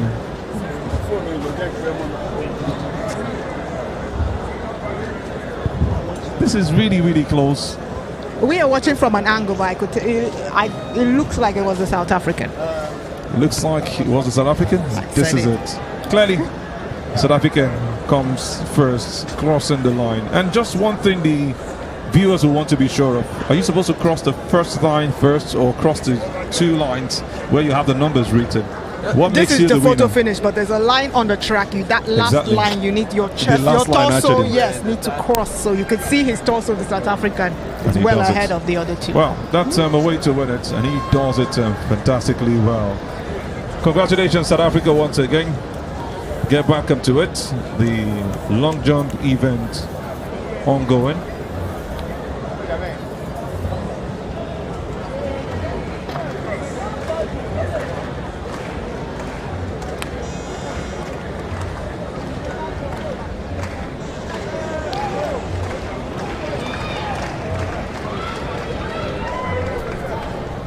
A good jump, but not as much distance you would have wanted to cover. This is lower than 5.5 for the Burkina Babe 048. Bunda Sandrine not happy with her jump, but still very much in the competition as one of the last 8. Yes, as long as you still have some jumps to go, you can always improve your jumps. She has a good technique. Apply more speed, then her landing, she needs to at least jump straight and then finish her leg at the finish line, not just fold it back and drop down. We just got some information that Oluchi Ndubeze, the South African long jumper who also ran the 100 meters yesterday, is suffering some cyberbullying. It's something we just got to hear, and it's coming from South Africans, the country she is representing. Otoye, this would be the kind of news you want to hear from one representing her own nation of birth. It's not a good thing to hear, but with the thing with athletes is that if you've trained up to this extent, one of the things that you develop is the discipline, the fortitude, and the mental strength. So in as much as sometimes it really disturbs you, what you want to do is to train your mental psyche so much that these things don't happen, because life is about ups and downs, and you'd have this thing. In as much as, yes, it should be dealt with, nobody should cyberbully anybody, but you as an individual will have to learn how to deal with this thing so it does not affect you in such a way that it now affects your performance. But we do not subscribe to anybody bullying anybody at any level. I want to believe she's not even looked at it. She's just focused on what she's doing right here. And surely she will be having a podium finish if what we've seen so far is anything to go by.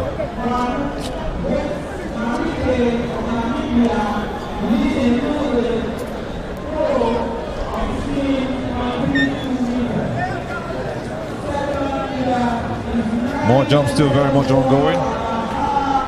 Beat number 061 is your next jumper.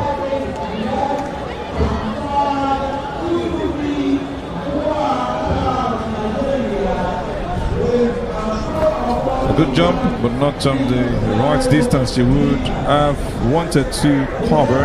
It's just for that lady, Bukama Nebula from Congo.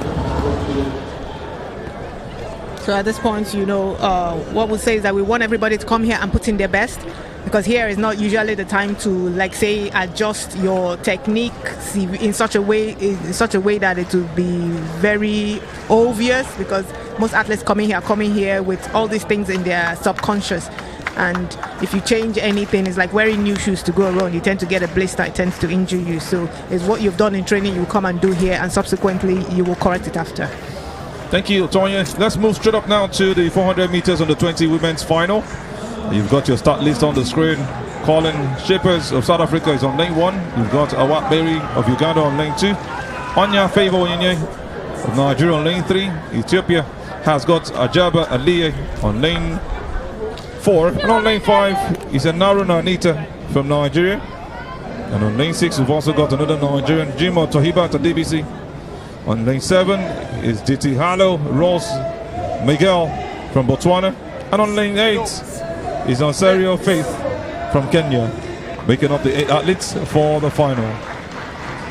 Just as her name was mentioned, you can see her all focused on the race. Onsario Faith, Ethiopia, and also Ajaiba Aliyah focused on this.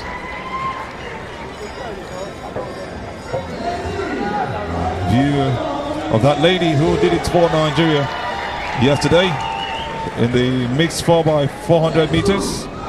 Anya Favor Onyinye ready to also do it in the 400 meters this time around.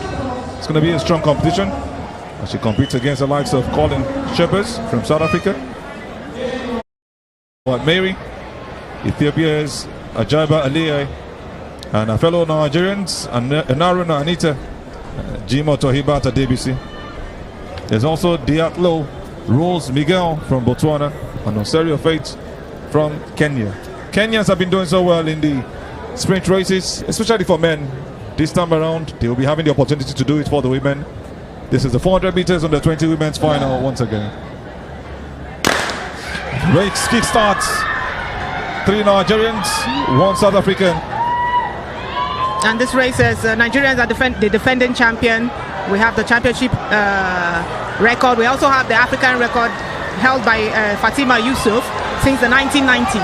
So as a run of 50.59 seconds. So this is our race to lose. And maybe we will have a clean sweep here. It's looking like it. The Nigerian has taken the front position. She separated herself from the others. Really running strong on lane 5. And now Anita holding strong on lane 6. Also we've got Jimo Tohibata DBC. And it looks like Favor is taking over. It looks like it's a clean sweep for the Nigerians. And it's Favor that has done it for the Nigerian contingent. All 3 medals going to the Nigerians. I mentioned her name earlier. Anya Favor Onyinye has done it for her country and also for herself. And looking at the time scoreboard, it looks like a new championship record with a time of 52:48. Last championship they did a time of 52:67. So we have successfully defended the 400 meters under 20 women, Nigeria, we have a clean sweep. And congratulations to Nigeria and also all the other runners. Let's go back up to what we saw earlier, how they came out from nowhere to take the top position. It was a strong run from Onyinye Favor finishing tops, and you see how Haruna Anita also came to overtake fellow Nigerian, pushing her head forward to finish second. And you have the lady on lane 6, Jimoto Hibata DBC, finishing third. Very, very strong competition. Yes, we have a photo finish for the second and the third Nigerians, but as we say, it's still a clean sweep, so any which way is a Nigerian. This is one of the athletes very much on the ground, getting the medics to attend to her. On lane 6, Jimoto Hibata DBC is the one. She finished third, held strong. I think she's better right now, but still be getting 1 or 2 medical attention to make sure that she's at her best. Sigrolin Beng, and that's the lady who finished third on beat number 721, Jimoto Hibata DBC. We'll wait for confirmation.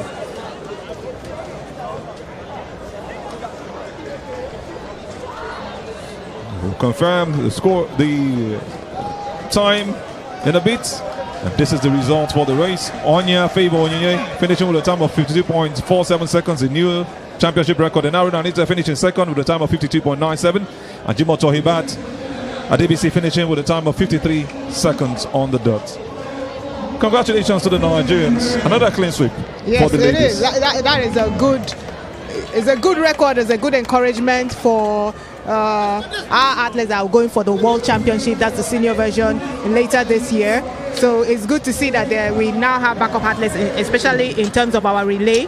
We've always been strong in our relay, in our 4x1s, in our 4x4, especially with the women. As we can see, we've seen our legends here that have medals in the 4x1, Olympic medals in the 4x1 and in the 4x4. And here we are seeing our athletes keeping up that tradition, carrying a clean sweep. And we know that there are other athletes there that will join the team to make up the quartets that will go forward and also give us relay medals.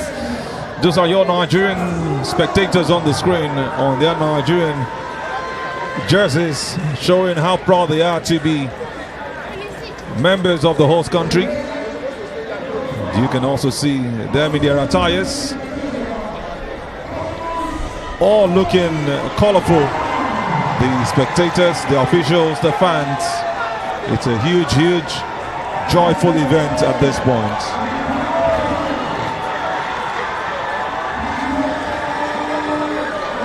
What a race you just seen. The fans are really celebrating and motivating the athletes for the next race.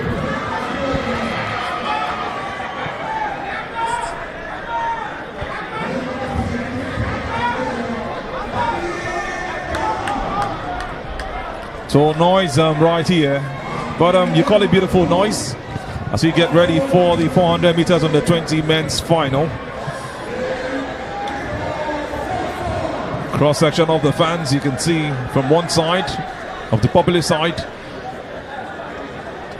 all claps, and they have been reawoken from what we've seen earlier.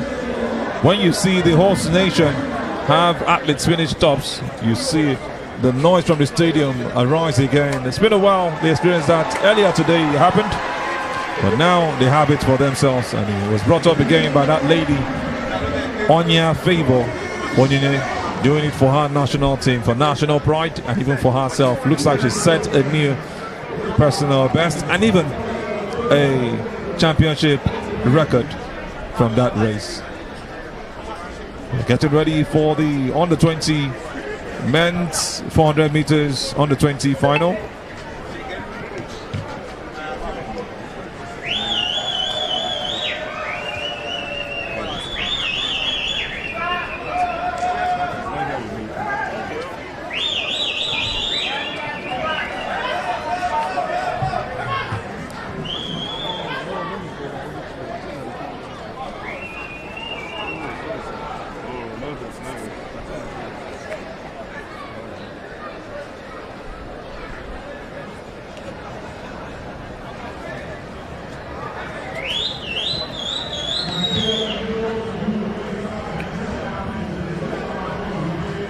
See the Algerians with their smiles, finding themselves on the cameras, catching them unawares.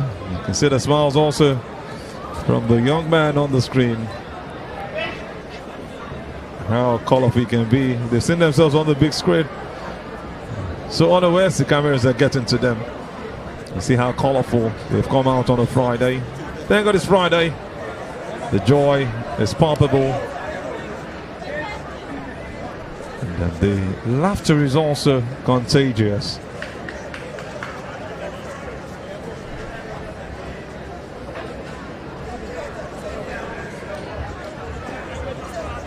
Seen himself on the screen, and that laughter will always come out.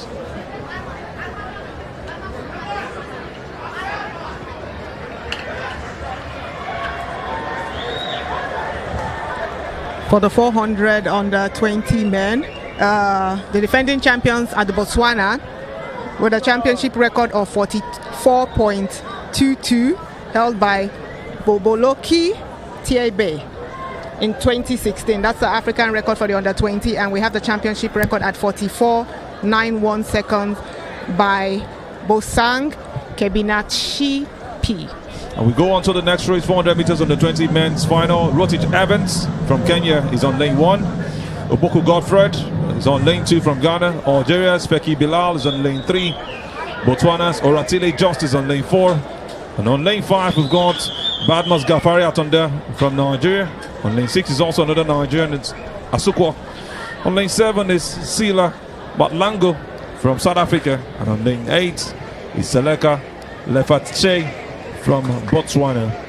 2 Botswanan athletes, 2 Nigerians, 1 South African, 1 Ghanaian, 1 Kenyan, making up the 8 athletes for the 400 meters on the 20 men's final that will be taking place in a bit. The athletes are on their lanes, not on their tracks yet, while we see the view from the fans who are also expectant to see the men do the same thing the ladies did earlier. The championship record to look out for is 44.91 seconds. If they run anything faster than that, they set a new championship record. If they run anything faster than 44.22, they set a new African record for the under 20 boys. We look forward to seeing what will happen for them. Getting ready for that one as soon as possible. They've gotten on their tracks, the men, getting ready for the race, and these men seeing themselves on the big screen are also on their own tracks. The spectators happy seeing themselves on the big screen. You know the joy. Men getting ready for the 400 meters on the 20 men's final, and the gun has been shot. Race begins. 2 Nigerians, 2 Botswanans, 1 South African, 1 Ghanaian, 1 Kenyan, making up the 8 athletes on this list. Algerian is also part of them as they go on with the race. Moving now to the 300 meter mark as they make the turn. It's getting really competitive at this point. We have the Nigerians on lane 6 leading the pack, but we have the Botswana on lane 4 coming in. You see Asukwa leading the pack. Now he's losing it to the Botswanan, who is taking up that position. Oratile Justice is looking to do what his competitor did earlier in 2023, and he wins the race, with Nigerians coming 2nd, 3rd, and 4th. What a race we've just seen. 1 Botswanan from the 2 winning the race, and it has to be Justice Oratile. You've seen him do this before, and now he's showing that same sign that you know him with. Nigeria had just done the same thing they did in the 100 meters, where the women took a clean sweep and the men came 2nd, 3rd, and 4th. So we've done it again in the 400 meters, and the men came 2nd, 3rd, and 4th, while the women took the clean sweep. Good race, you must tell yourself. A beautiful race we've just seen. Just a recap of what you saw earlier. The Botswanan Oratile Justice picked up himself and finished just in front with a clean positioning. And you have the man on lane 6, Asukwa, finishing 2nd, and the man on lane 2, or rather finishing 3rd.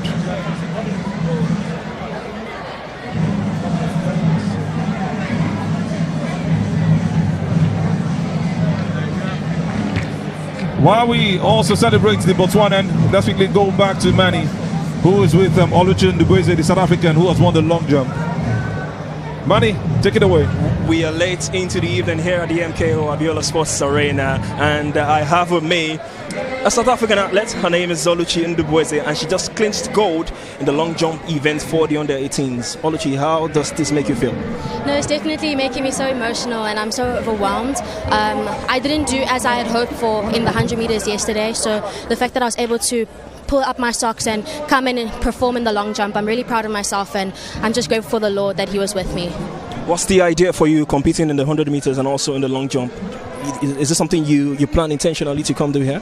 Yes, definitely. I think the 100 and long jump correspond with each other, and I feel that the speed from the 100 helps me with the long jump as well. So I'm really blessed to do both of them. So competing here in Nigeria, how does this make you feel as a South African? It's definitely a privilege, definitely an honor to compete in this beautiful stadium. I'm really, truly honored. For the people back home at South Africa who believed in you here today, and you'll be going home with a medal, what can you say to them? I just want to say thank you for the support. I feel the love, I feel the encouragement and motivation, and I couldn't have done it without you guys. But this is just the beginning, so I'm just going to go back to the drawing board and see where I go. Before I let you go, Oluchi, where do you see yourself in the next couple of years? What's the ambition? What's the goal? My first goal is to make the World Under-20 Junior, the championships that's happening in Eugene, and hopefully one day I'll be in the Senior Olympics. I wish you all the very best. Thank you so much. Thank you. All right, Oluchi Ndubweze is the South African who just clinched gold in the under-18 long jump event right here at the MKO Abiola Sports Arena. Back to the commentary team, Azu and Otonye.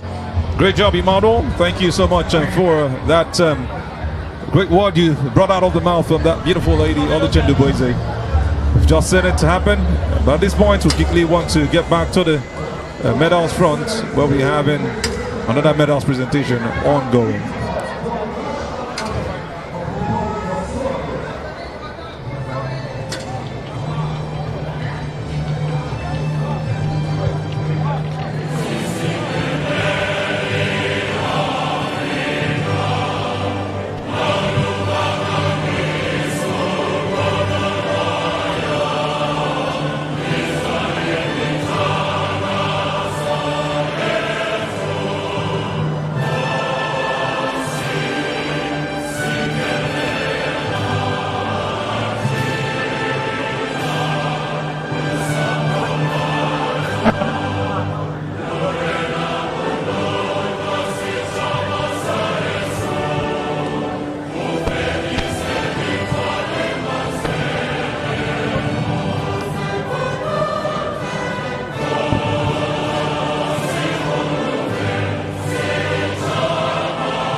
Thank you. Another South African gold medalist for pole vault. We have just two of them competing, so it was a certainty that there was going to be a medal, gold and silver, won by both of them for this event. The smiles are contagious. Like I always say, I love this fact. And I tell you, it is something you always want to see. The joy, the connection from athletes from different countries showing themselves some love. Egypt and South Africa walking off the podium. I'll tell you, it's a joyful thing to see right here in Africa. That's what sports does, actually. It brings athletes and different countries together. Yes, you get to experience different athletes, different culture. I remember one of the things I enjoyed doing when we went for the Commonwealth Games was I used to, countries used to come with their own pins. So you see athletes exchange pins with other countries, then you paste it on your accreditation, and that kind of like a badge of honor when you work out. So people actually collect this. They collect the Olympics, the World Championship pin as a hobby, and so people have been doing it for years. And it encourages them to go for this game so they can get this stuff. So I love that part. But at this point, we want to quickly switch to Manny, as he has some interview on the big side. What a race we just saw. I mean, when I came here, I saw the first impression I got in the stadium was the Botswanan contingent. I mean, they were so lively, and the togetherness from the athletes, the supporters, were so beautiful to see to the eyes. And now they've been rewarded. Gold medal in the under 20 400 meters men. I have with me Oratile Justice. He just clinched gold for Botswana. Justice, hello. How do you feel? I'm good today. I feel good surprise. So I take medal, gold medal. So yeah. So to the people back home in Botswana, what do you want to say to them? You can say it in your language. Bereka nthata ba go tseng go bonyenyane di atlete tsa rona go tseng go bonyenyane, and then ke kopa thuto e tse go go lona. Congratulations, and wish you all the very best. All right, those were Oratile Justice. So happy for the people of Botswana as he has done it for his people. 400 meters under 20 gold medals. We'll be seeing much of them in the final few days of these events. Over to you to the commentary, guys. A great runner, had to speak Botswanan. I think Otoye actually understands that language a bit. But before then, just to give you a confirmation of what the result was, Oratile Justice came out tops, 45.58 seconds. Asukwa came up second, 45.83 seconds. And Victor Sampson was the one who came out third in that race. Yeah, we have the defending champion also in that race, but he didn't make the podium this time around. It goes to show you win some, you lose some. That's what it is about. The Botswanan who won it the last time, actually. And some other guys have caught up and said, no way, you cannot do what you did the last time. It's all about races, and it's all about doing things newly. A good one for the athletes, and we love what we see every time we watch this event. Another medal presentation right here at the stadium. And this is the 2,000 meters steeplechase under 18 mil. And we have 3 athletes ready for their medals.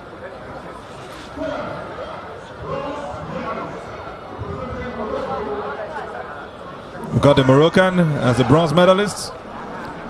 Ozut Rudder is his name. He walks up to pick up his medal.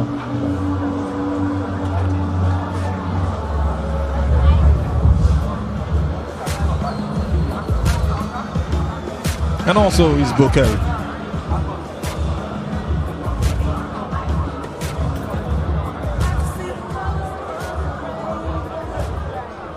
Second on silver medal. The second for this event is Ngetich Brian, the Kenyan, who gets his silver medal.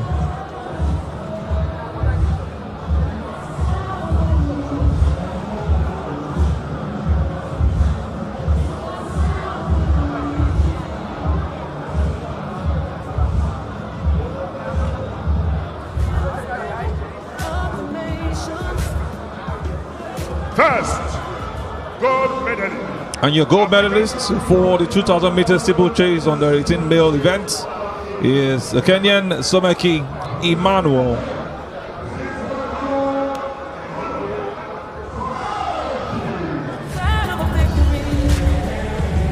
He walks up right there, so much with that shy face, not being able to face the fans. He just looks down and smiles.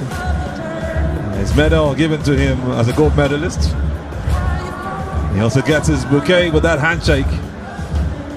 What a joy to be for him. That exposure he's getting at this very early stage. Emmanuel Someki from Kenya winning the 2,000 meters steeplechase under 18 male event as we get ready for the Kenyan national anthem.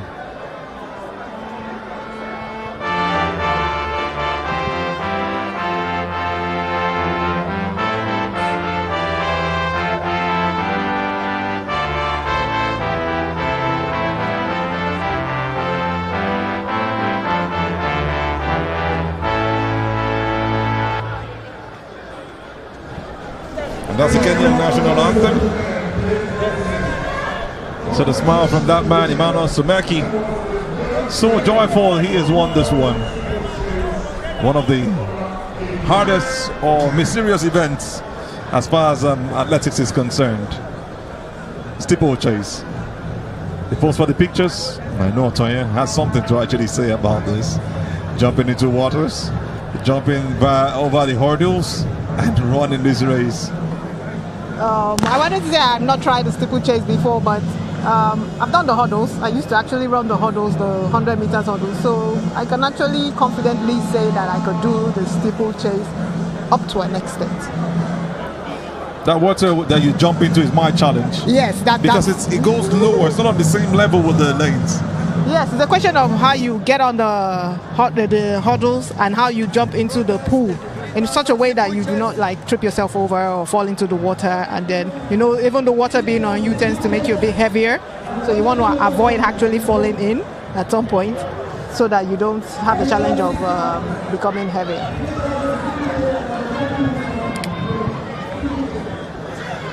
See them walk out. It's a beautiful event, I must tell you, that they've just had. The mascot is not left out. From that shot, you're seeing him also walk with the medalists as they walk into the dressing room.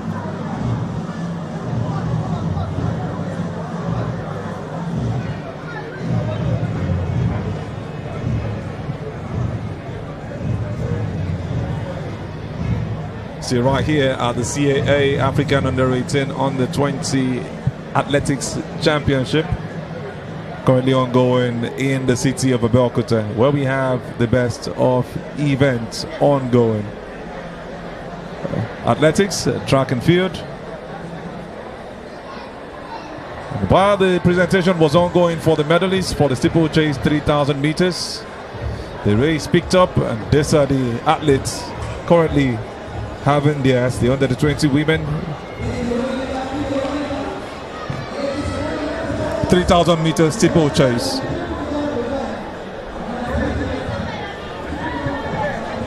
Like I said before, the steeplechase is a series of 5 steeples, like hurdles, placed on the track, with one having like a pool in front of it. So it's 7.5 lap round the track for the under-20 women.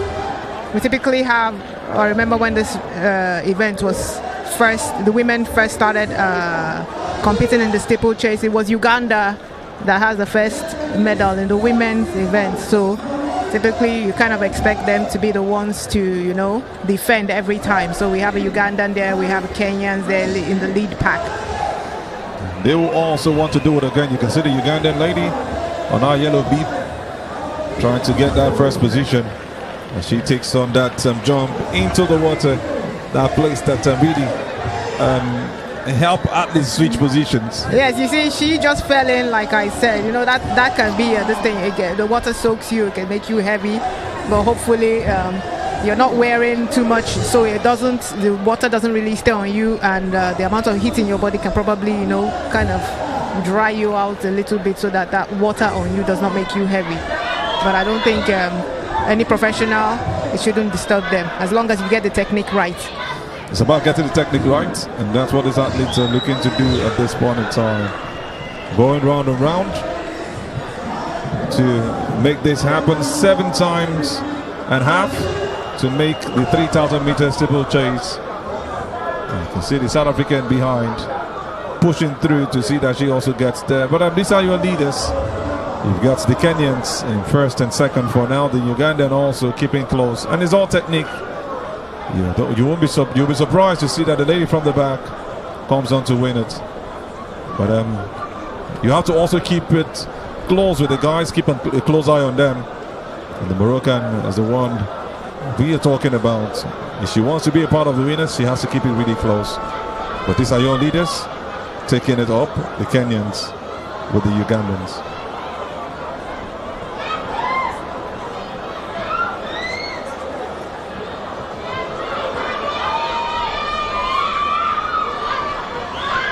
The screams are coming in, some sort of motivation to the athletes. 3 Kenyans in the lead. The Ugandan just behind them. More like I'm playing with the technique. You just hope that she can keep up that pace. She's kind of slowing down. That might be a major trouble for her.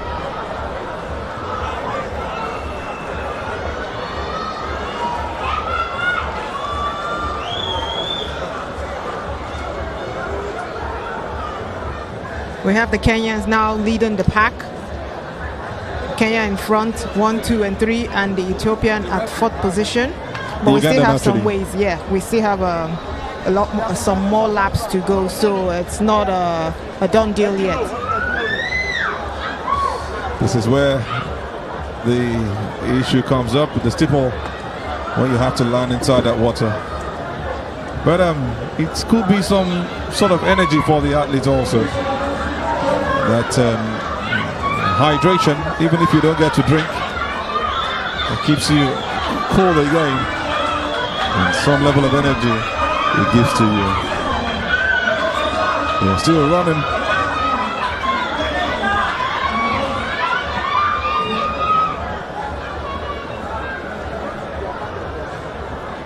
The Ugandan still keeping up the pace, doing as much as she can to make sure that she doesn't lose it. What she wants to do is not lag behind so much that she's not able to catch up when it comes to the final lap. So she wants to stay with the Kenyans in 2nd and 3rd position as much as possible.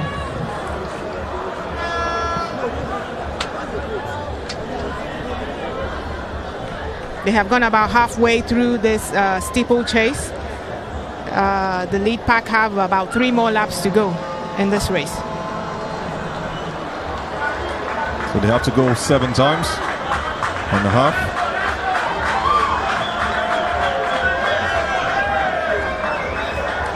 Motivation still coming from every athlete. They need that motivation at this point. And the Kenyan is really separating herself. This is so much distance. It will be so hard for her to relinquish this position. But like you said, we're not there yet. There's still more laps to go.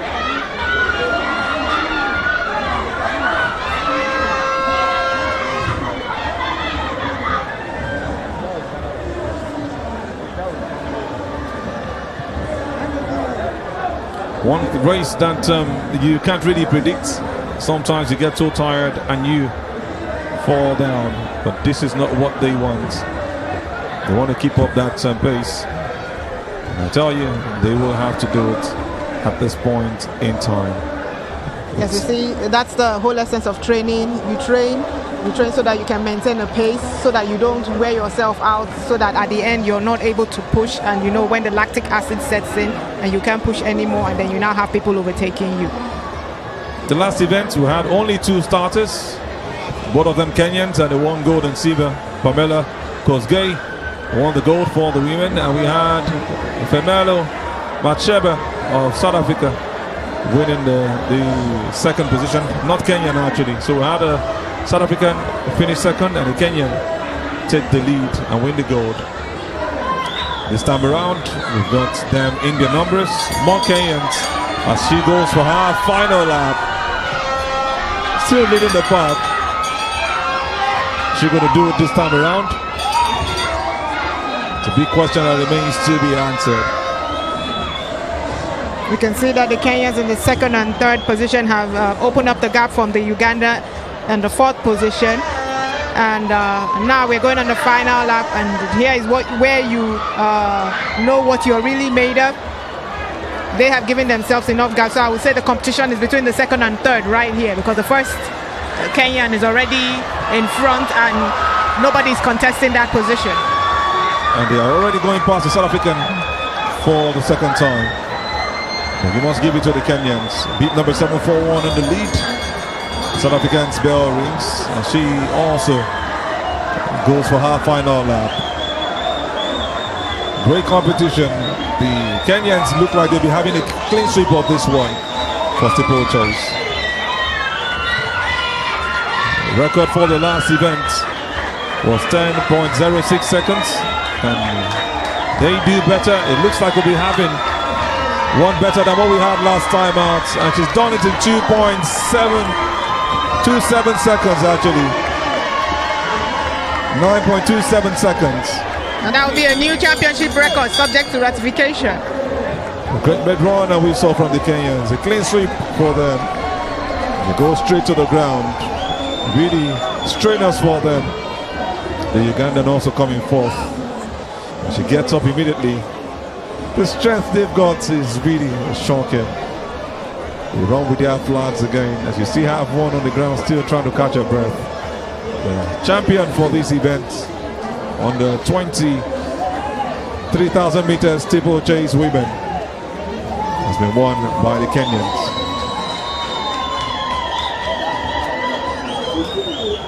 The South African, by the way, is also running off her last lap. She's still keeping that spirit of sportsmanship. She is the last. And she doesn't look at that. She's put all of that behind and is consistently running the race just to make sure that she also runs it off as early as she can, even though you see that's late.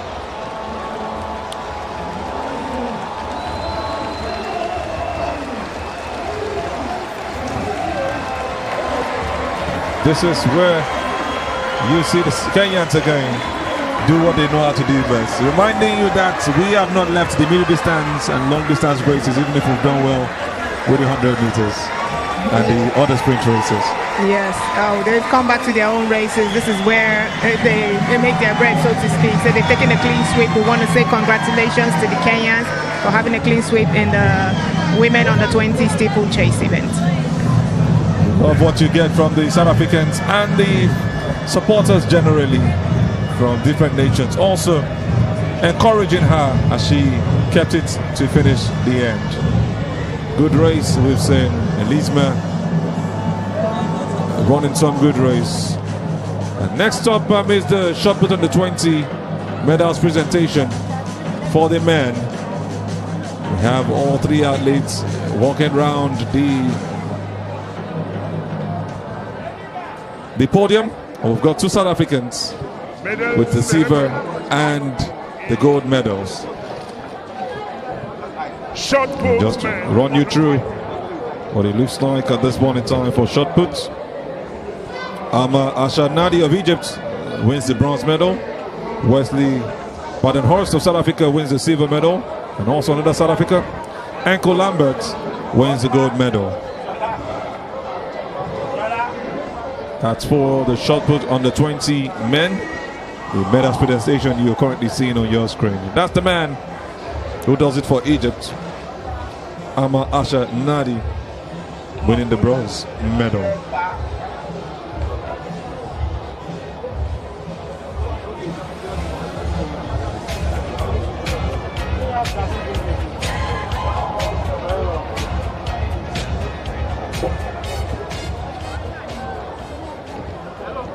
Second and silver medalist from the Republic of South Africa. For the silver medal, we got the South African, as mentioned earlier, Wesley Badenhorst, waving to the crowd and his supporters as he comes on to get his silver medal.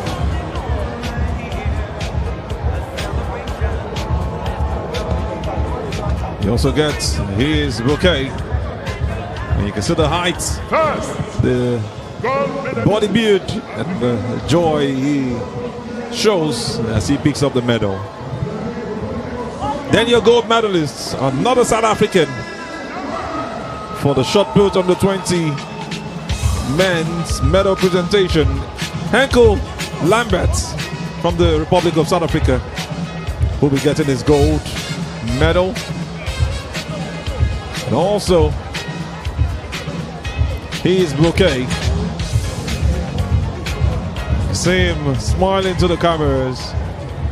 So much joy for the South Africans. They are looking like they will win it again this time around. But they will be turning now to the right on your screen for the national anthem for South Africa.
South Africans won it in 2023.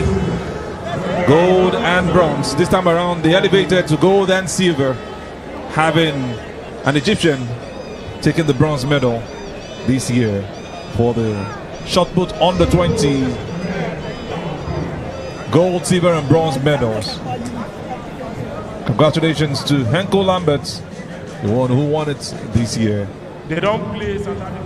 So Yeah, when it comes to the technique of the throws, you typically have the winners from South Africa and Egypt also, because they're very technically sound when it comes to the throw.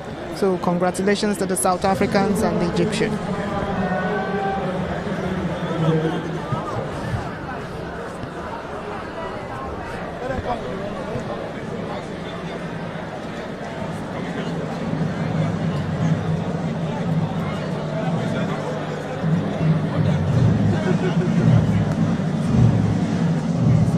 And this is still the beautiful view that you have right here.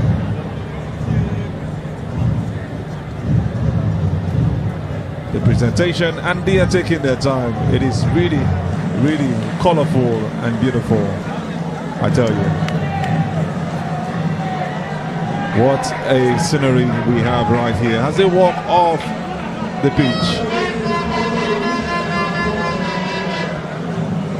Congratulations to Henko Lambert, Wesley Badenhorst, and Amar Ashar Nadi, your winners for the shot put men's under 20 event. We now move on to the final event for the Decathlon men under 20s ongoing, which is the 1,500 meters, where you have 5 athletes currently competing: Algerians, Nigerian, and a South African.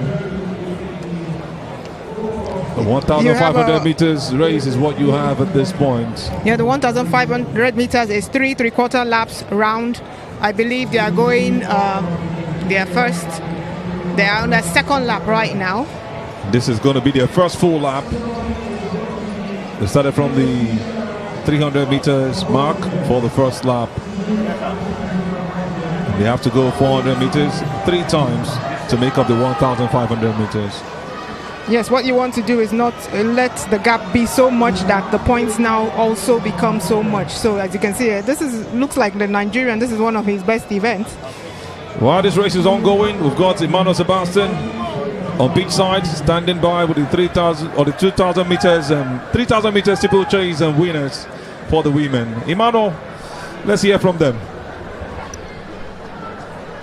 Guys, I'm surrounded by the Kenyan contingent, and they've just done the job in the 3,000 meters steeplechase for the women. I mean, this is unprecedented. I'm here with the coach as well, Paul Keme. I mean, how was this possible for your athletes? How did you prepare for this? Okay, first of all, I am Paul Keme, a coach from Kenya.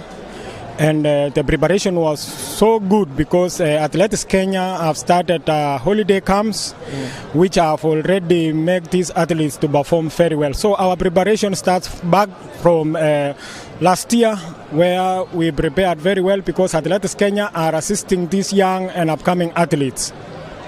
Now, for the steeplechase now, how technical is it compared to the normal, long distance races? What's the difference for you like in terms of technicality?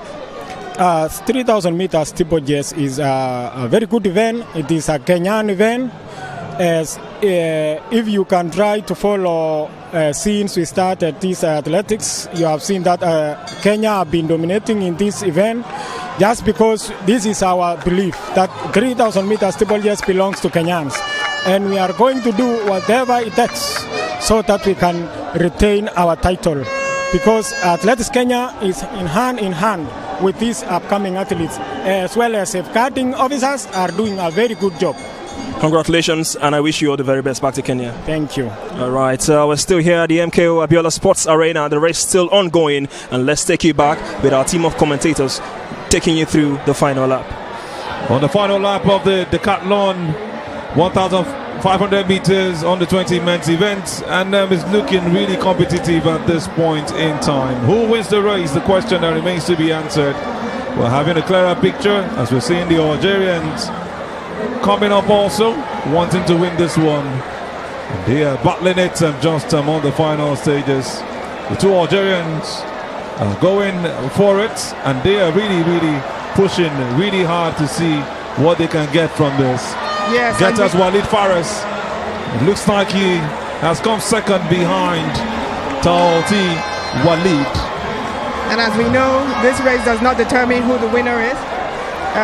We have to wait for them to tally the results, tally all the points from all 10 events, and then we will come up with the first, second, and third. And the third position is the Nigerian Emmanuel Blessing, finally winning. At least, if it was to be a medal, the third position, it goes straight up down, and we have the South African coming fourth, and the Algerian also finishing fifth. The South African on this race is Decathlon. We are waiting. It might actually be a clean sweep for the Algerians, but we'll wait for the final tally of the points for all 10 events. Then we will get to see who the medalist for the Decathlon under 20 men will be. 1,500 meters race is just saw for the Decathlon men's event. 10 whole events starting from yesterday with the 100 meters, moving to the 400 and some other events in between. And now we've seen the conclusion.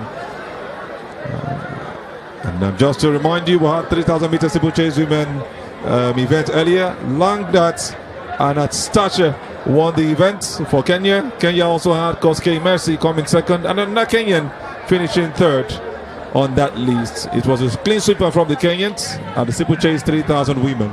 I think subject to ratification also, I think they also made a new championship record there. So congratulations to the Kenyans. Congratulations to Kenya, doing it from what you know them for, middle distance races, long distance races. They're coming back to it and also telling you that we can also do it at the sprint races. But this time around, you have to enjoy what they have done. And we must say congratulations once again to the Decathlon athletes. 5 of them finishing this. Have been started at 6. It was a very interesting event. Talti Walid coming tops. Gwefi Mosene not on the top list. Get us Walid Fares finishing second, and Dek Kwetse of South Africa coming fourth, with Blessing Emmanuel on third position. It's going to be about how much points have they have garnered put together, and who wins the event will be determined by those points.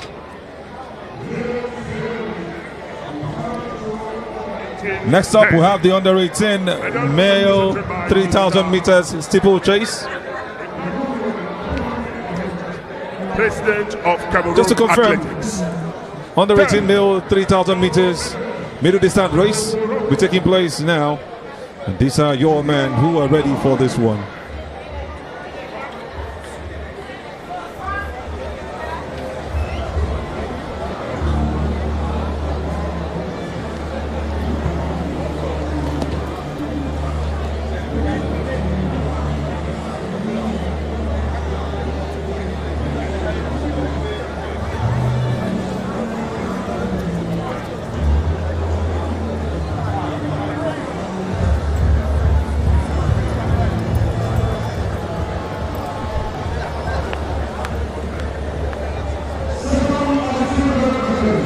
Representing the Republic of South Africa, Francois Peterson.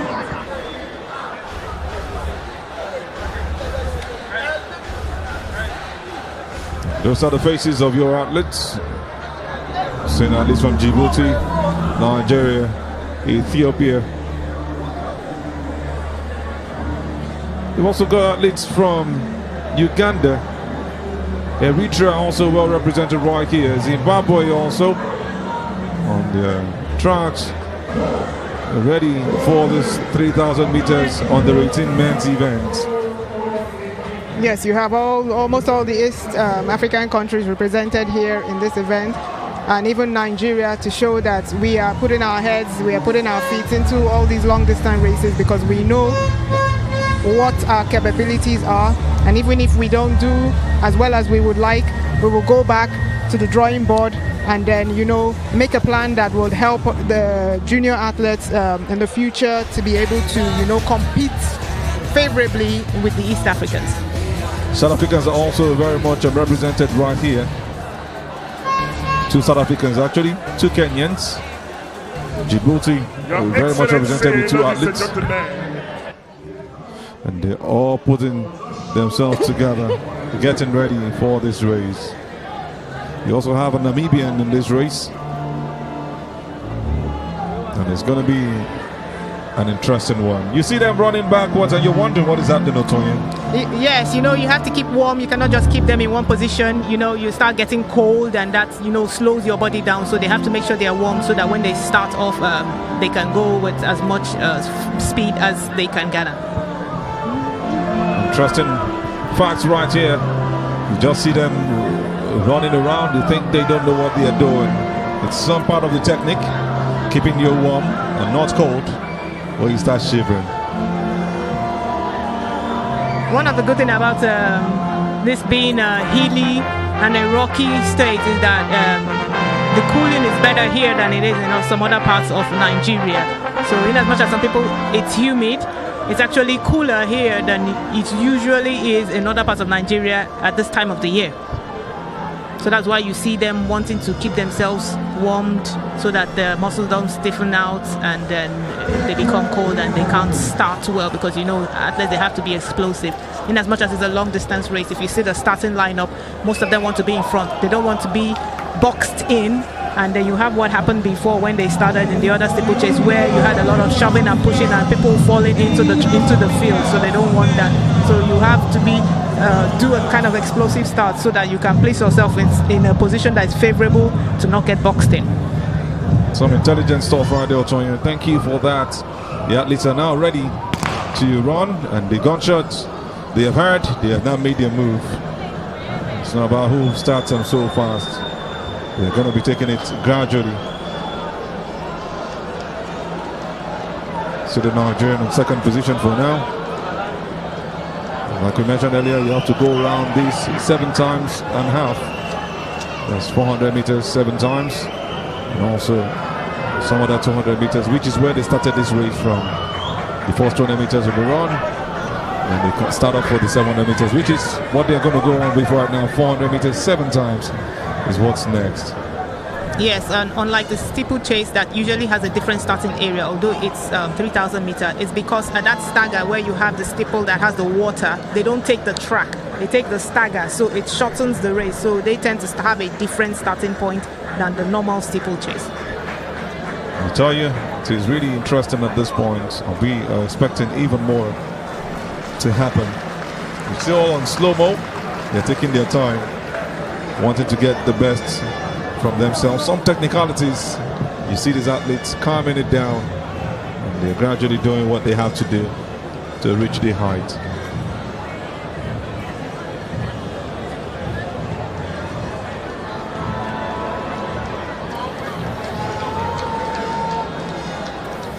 The Kenyans gradually coming forward, seeing both of them in the lead.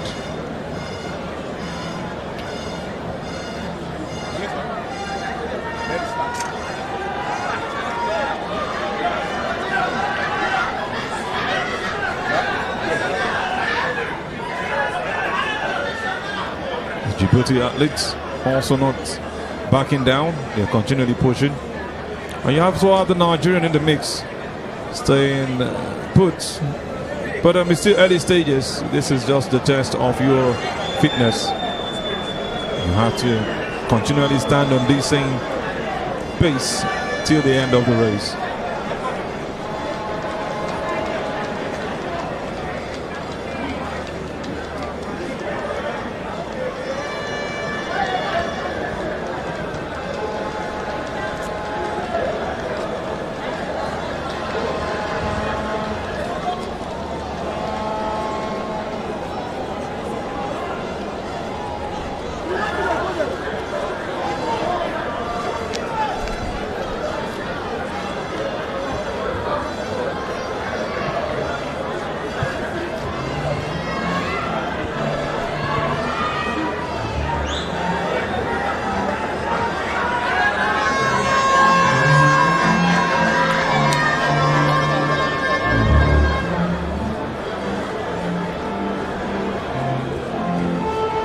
Still moving on with the race. The Kenyans are still taking the lead. They have made that run right now. Yeah, gradually separating themselves. Over 3 minutes run.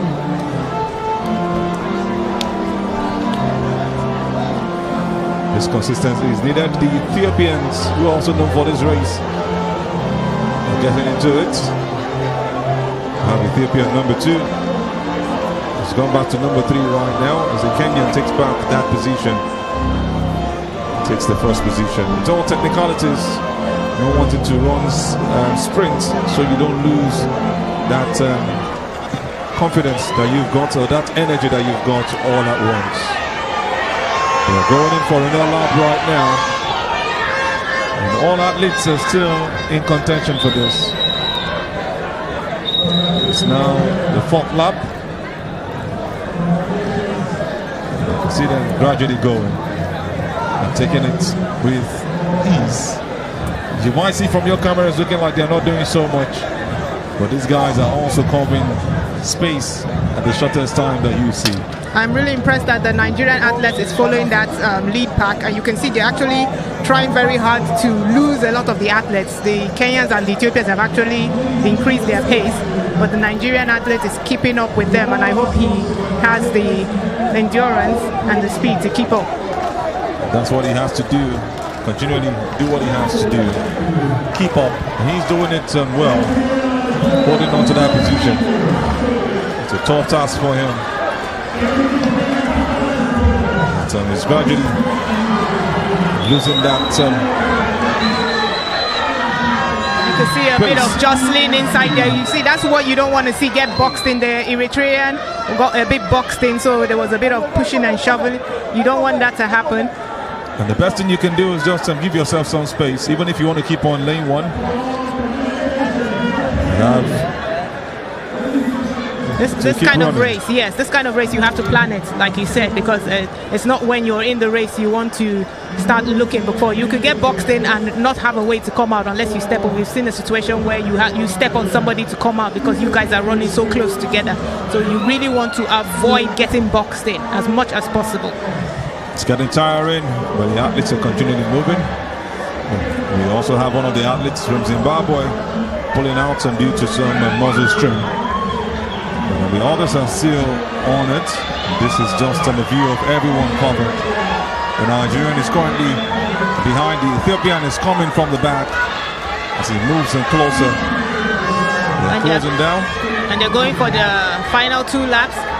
As you can see now, we have the Kenyans, the Ugandans, and the Ethiopians, and the Eritrean is still following them. They have increased their pace again, so they have separated themselves. So we eventually have 2 packs, the ones in front, some in the back, and some really way back. This is lap 7 at this point, and they are really, really closing down. It's really tough for them. This competition getting increased. The Eritrean closing down on the Kenyan. He's on 2nd position. He wants to pick the 1st.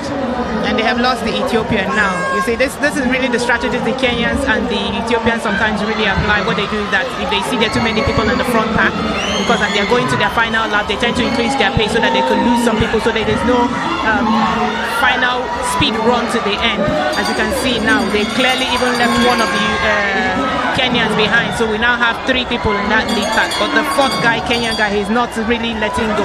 He's not letting go, and you have the Ugandan making the 3rd position. The Kenyan on number 1. But the way the Kenyan guy in the 4th is, we hope he really has the gas to finish. And he's really trying, he's really not letting go. So the Uganda guy is actually the one now in trouble, because we can see the first guy, the Kenyan and the Eritrean, they have gone. So the competition now is for the Kenyan has passed the Ugandan guy.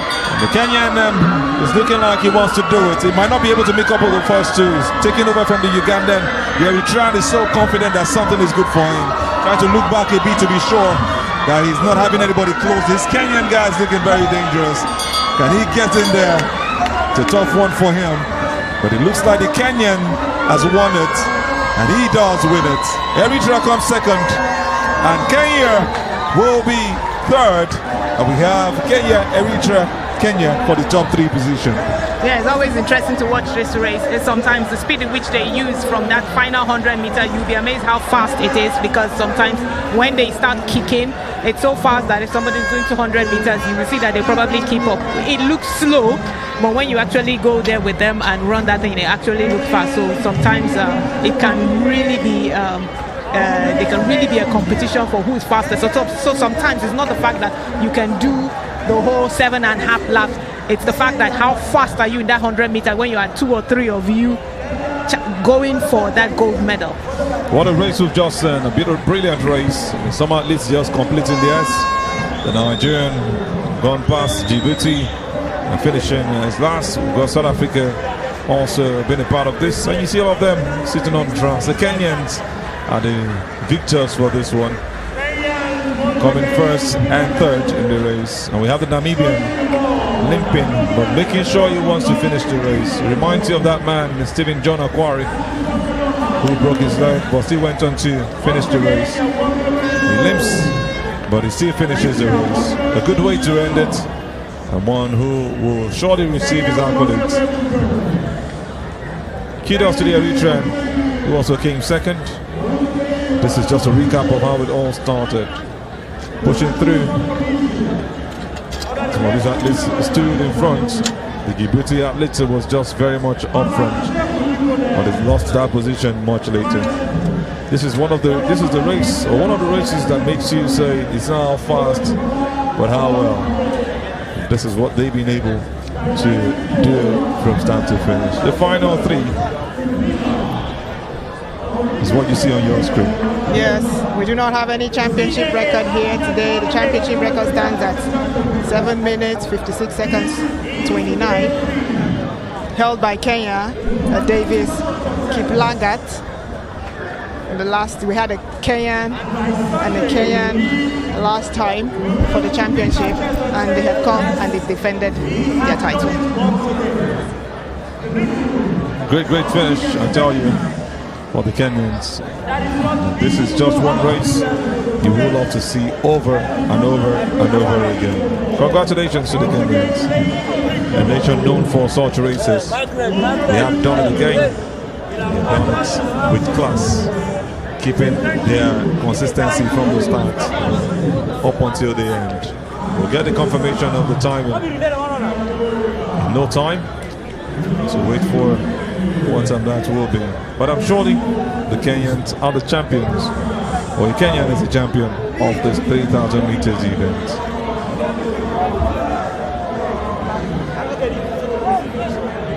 Correction there, the Ethiopians are actually the defending champion, but congratulations to the Kenyans for winning first and third. Ethiopian came really behind, about 6th position. It's time to be corrected. But every time, Eritrea is also an East African country, very close. So congratulations, Kenya, Eritrea, Kenya. A good race for 3 of them, who finished first, second and third. And they have actually come out to represent their nation so well.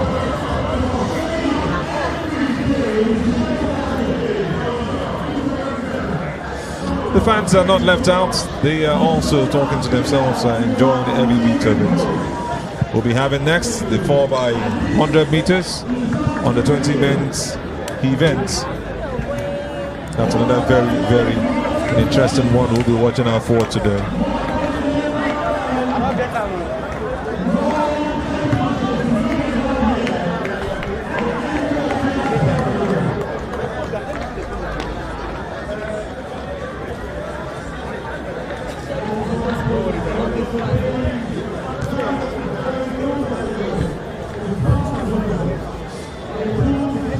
The faces of the athletes are also not left out,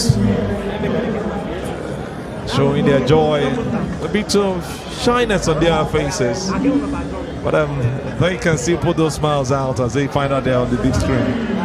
There's no way they won't smile, because they just won gold and bronze in an event, so they're virtually smiling in celebration of what their under 18 men have done.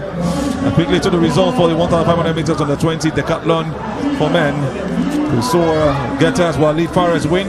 Sauti Walid also from Algeria comes second, and Blessing Emmanuel finished third for this one. We now wait for the whole points to be put together for the 10 events that they have done from yesterday, and we see who actually wins. Hats will be beaten at this point in time to know who would have done it. What an event we've seen from yesterday from these 5 athletes who held their grounds to remain from the 6. This beautiful lady is also blushing seeing herself on the camera. She closes her face, like she covers her face actually. You know how it can be. Look at that young boy, happy to see himself on the big screen. He's not looking at the cameras, but this man knows, yes, this is me right here. What it's a nice beautiful to enjoy your 60 seconds of fame. You understand? Sometimes it's just 10 seconds, but let me enjoy it. I've seen people's life turns around, either for good or for bad, from that short time on the cameras. Maybe you get people from your village say, "Oh, I saw you on TV." You have to bring village in, right? I said that because I've been one of those that said, "Oh, I saw you on TV" to somebody before. Exactly. I know that feeling. And just to remind you, we are streaming live on YouTube, which is Team 33 production. But I must say thank you to our media partners, AIT, OGTV, Super Sports 208, Startimes, SABC Sports, and TVC. You can see this event live from all of these stations. And this beautiful smile from this family is one that will make you want to start a family as soon as possible. The woman is just so happy, and you can see the beautiful face. The young girl's hiding her face behind her mom. And the dad is just calm. Oh, she's still hiding it again. A shy, innocent daughter of a beautiful mom and dad.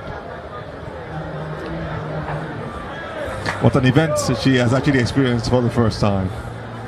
And I tell you, the faces here are just joyful. And look at that laughter from the girl, finding out she is on that screen. This is what you have when you come to events like this. It's just for free. It's the CAA African Under-18 Under-20 Athletics Championship, currently ongoing in Abeokuta, Ogun State, right here in Nigeria. And I tell you, the joy is palpable. Like Azubike has said, we have our media partners where you can go and watch this championship live. But if you're able, you can come here and be here in person and enjoy the live atmosphere, see the champions win, see their laughter, their cry, their celebration, the medal presentation. You see the different cultures displayed here with ushers, either is a medal or ushering spectators. You see the different atmosphere, the different events, and how the athletes do this, the techniques and everything. So come here if you're in Abeokuta, come live and watch at the MKO Abiola Stadium. If you're in Lagos, it's not that far. You can take a train. Come over, come and see it live. Come means behind Yoruba and behind Igbo actually, and Wa in Yoruba. Let's switch to triple jump right now, currently ongoing on the sides, and we are having the men do their thing.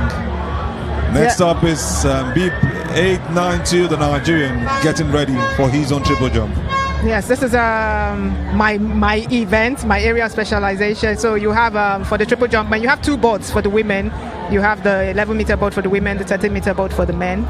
So triple jump is basically what we call a hop step jump. So you first land on one leg on the board, you hop, you step, then you land, and they measure from that 13-meter board. So Nigeria is jumping now.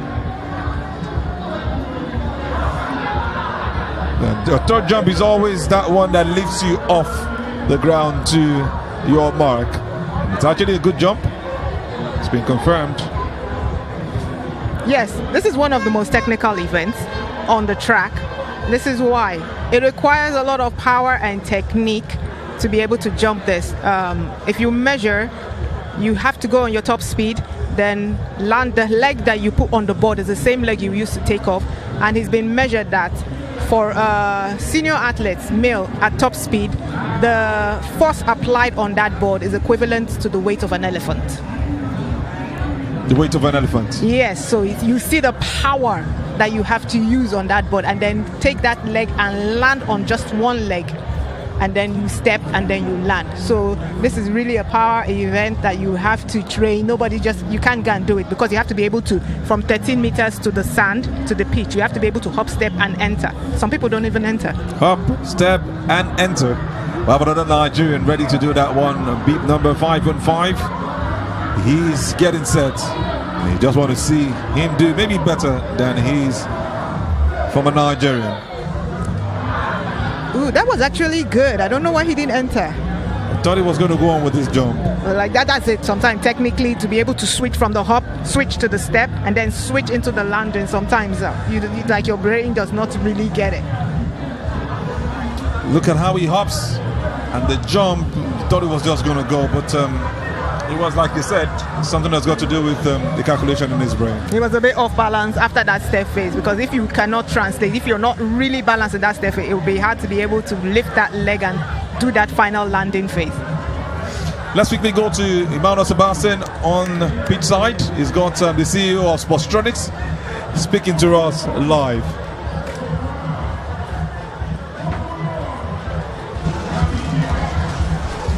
Guys, still here at the MKO Abiola Sports Arena, the third CAA African Athletics Championship.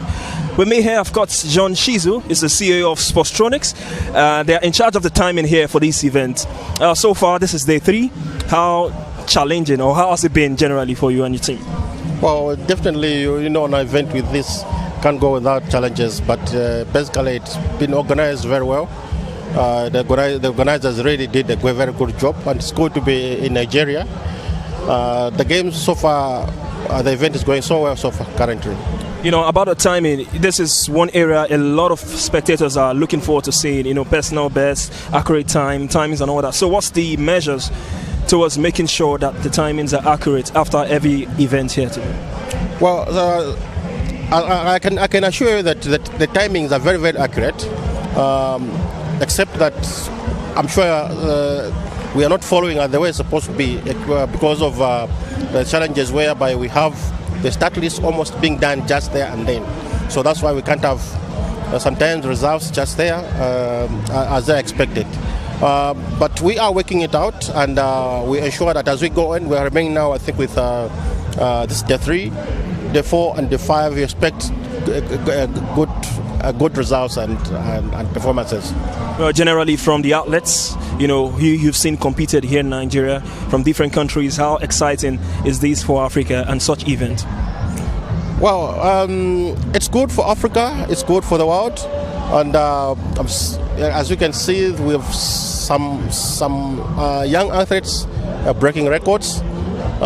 It's quite challenging, and we have to put all our effort as well, so that we ensure that everything is in accordance with world athletics standards and technical regulations. Thank you very much, and I wish you the very best in the next few days.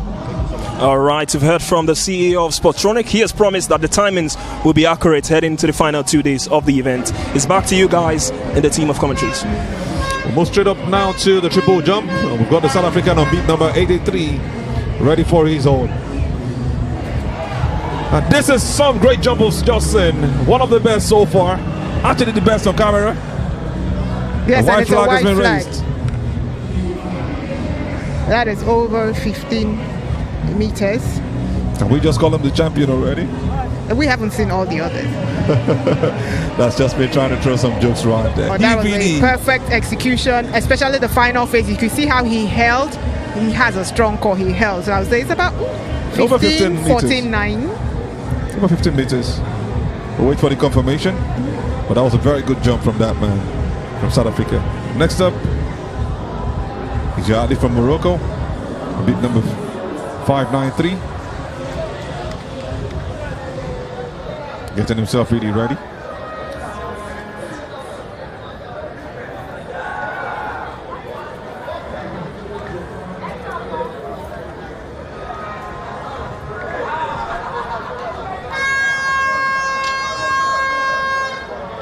I think the Moroccan goes after this jumper on beat number 765.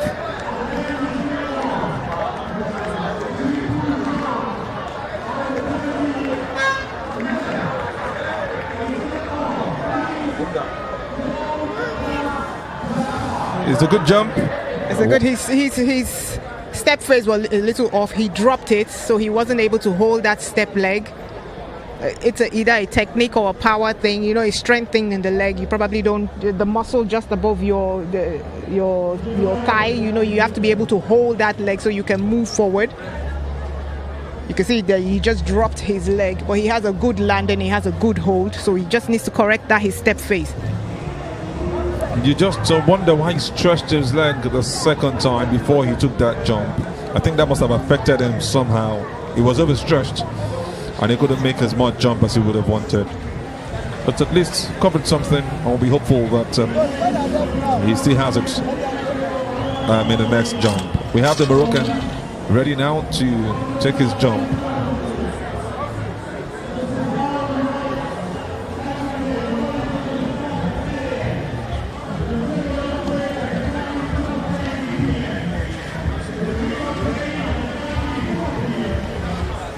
He's taking his time. But he has just 1 minute to do all of that as he draws motivation from the crowd. You can even see those competing against him clapping for him. That's one thing about this sport. I've noticed that in jumps most times. Thank you. A good jump.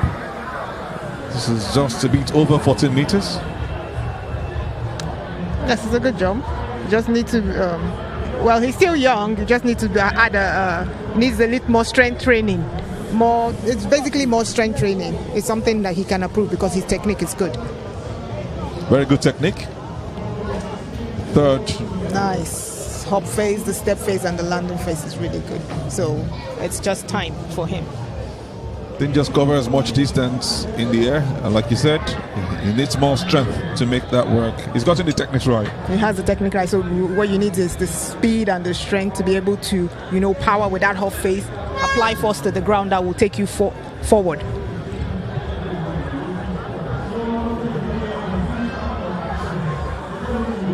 See him communicating with his coach just on the sidelines as we get ready for another jumper. Beat number 904. Because you have 3 phases in the triple jump, it's really important that you train so that this thing stays in your subconscious. Because I remember I always used to ask my coach, oh, you have to remind me sometimes, instead of holding my step phase, I would drop it and I'll be telling the coach, okay, you need to shout for me while I'm doing that step phase so I remember to hold my leg. He gets it right. It looks like a very good jump. That is nice. That's a jump. That's a white flag. White flag shown. That means he got it right. He needs to run through. He needs to use his speed and run through with his speed. You see what he did right there? So It was a good move from him. He was checking at that last 3 stride. He was checking. You need to be able to run through. It's like the board is not there. You want to be able to run through so you do not break your speed. See him. Should have covered even more. Yes. He will adjust it. His coach, he will talk to his coach, and it's something the coach will try and help him adjust. I think that's what he's trying to do right there as we get to the Kenyan on beat number 730. Drawing motivation from the crowd and even his competitors. Yes, that's one thing we really used to do when I was jumping. The ladies were very close, unlike what you have in the sprints.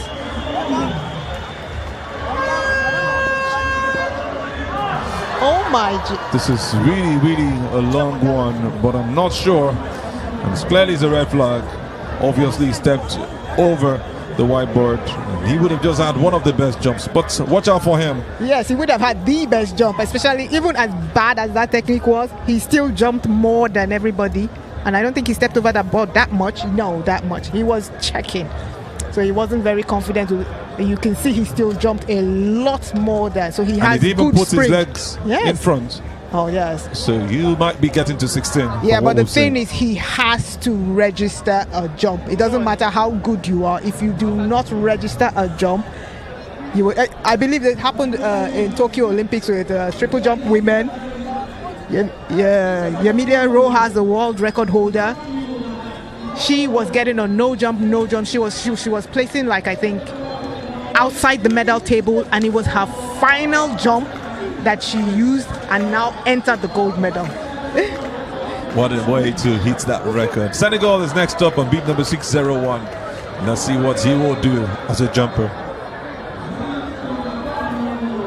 Looked like he didn't make the right run, but in the end gets a good jump. The white flag is up and still covers a good distance. Should be doing better, but congratulations to him at least for getting this one right. Yes, sometimes even when you see that you're not going to get there, that adjustment is it's something you might have to do. So if you can do it well without stepping over the board and register a jump, that is also good. Then you can go back and correct that run up so that you don't have to be checking when you come to the board. Looks like a 14.5 meter jump, or maybe even better.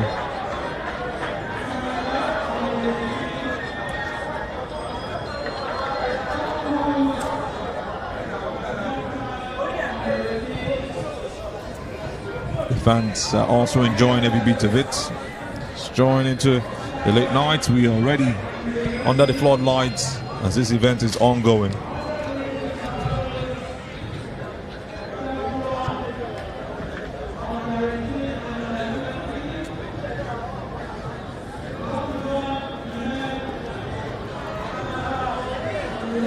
Clearly he saw it, that it was a red flag, and then still didn't go on to make that jump. Yes, that was a very high, what we call a very high hop, and that could be, you enjoy yourself with that because you're going so high. Remember, you're taking off on one foot and landing with that same foot. So if your hop is high, the amount of pressure that you put on your leg could not let you destabilize you so much that you'll not be able to take your step. Which, as we see, is what happened to him. Very, very painful one for him. Lifted himself so high, possibly could have pulled something right there. I hope he's good to continue. We have another athlete, and this time around it's one from Senegal for the jump. Couldn't pick himself up so high. His running style is a bit off. He's running with his leg behind him. You're supposed to run with your knees in front of you. And the issue is once you step on the board, your leg has to be in front. You have to hop, put the knee out. And if you're running with your leg behind you, your leg travels a longer distance to come in front, and that is a lot of time wasting. Actually had that time wasting at this point, and it was a painful one for him. This is just what he would have wanted. He would have done so much with this. He would have done better with that.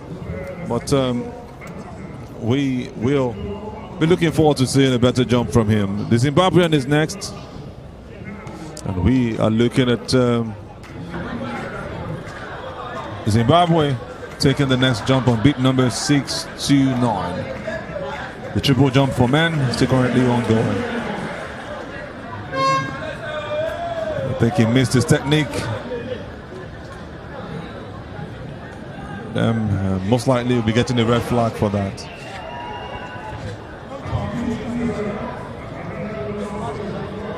Just a recap of what we saw earlier. It was actually on the whiteboard, but counted the wrong steps. He hopped and dropped his leg and then jumped. You see that, and it's so short because you need to cover that's 13 meters from the board to the jump, so you need to be able to cover. So he didn't cover a lot, so he didn't make as long a jump as he should because he just dropped his step leg. He didn't extend it. Another opportunity for the Nigerian on beat number 892. He's looking to do one better than we saw earlier.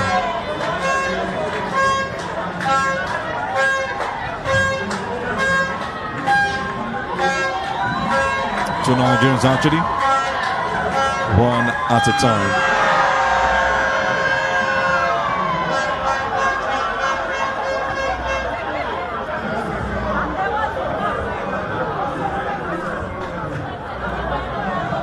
He's ready, looking delicately poised, really wanting to prove something.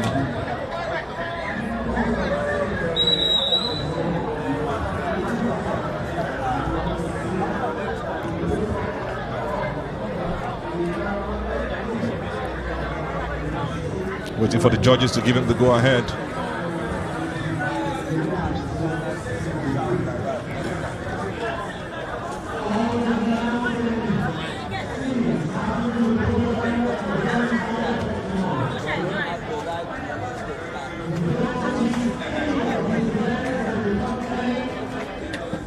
Still taking his time. Wants to get all the confirmation and declare go ahead before he makes his jump. Usually after one athlete has jumped, they have to level out the sand so that they can accurately measure the next jumper. So you will see a cone there or a red flag indicating that they're not ready. So when they're ready, they will lift the cone and then put up a white flag to indicate that they're ready. Then the athlete has just 1 minute to make that jump. If not, he gets disqualified. That jump, he loses that jump. While we wait for the triple jumper, we also know that you can hear some other screams from some other parts of the stadium.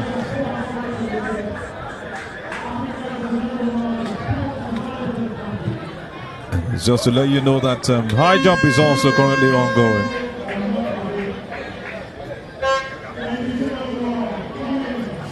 The Nigerian is getting the crowd on their toes and on their voices. The high jump for him, and he does it. He does it, and he gives you that cold celebration. Looks like he's set the new personal best for himself. Reminds you of Cole Palmer.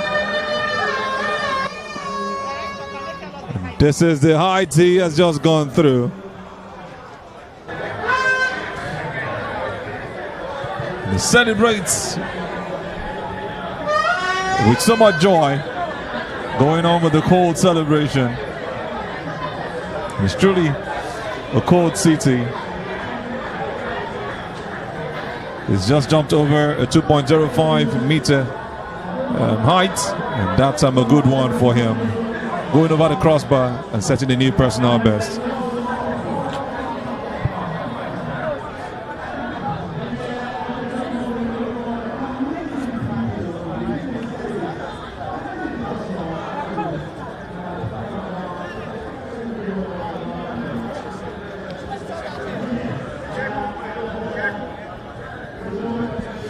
While we watch him go to the coach, the high jumper, we see his colleagues still cheering and celebrating. Fans are also not left out, and we look out for another Nigerian on beat number 515 for the triple jump. Switching from high jump now to triple jump, where we were before now. Multiple jumps going on. Same stadium, just at different locations.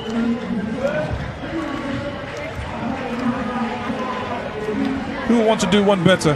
They have the best of jumps earlier, but should be doing this one, so you can get motivation also from the South African counterpart. This is a very good jump for him. Nice, good technique. He just needs to work on his hop and step face. Enough power to be able to hold that hop face, hold that step face, so he can clear enough distance on the track, so by the time he lands, he's going to move further. That's what he needs at this point. The hops were good. Stretched his leg forward for that second hop. And the third leg, he just takes it off. But I think he had to sit on where his feet. A typical indication of how good is that long jump board. If they step over that long jump board, you can basically tell that they might go further in the pitch.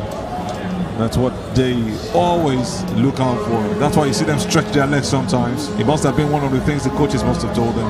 Yes, it is. Targets that long jump board. Yes, it is. At the same time, you have to be careful not to overstretch it. Yes. Having a good jump is most important than wanting to step on that long jump board. Now we have the South African back to take another jump. 694 is his beat number. The one behind him seems to have the best, but he will have something to chase after.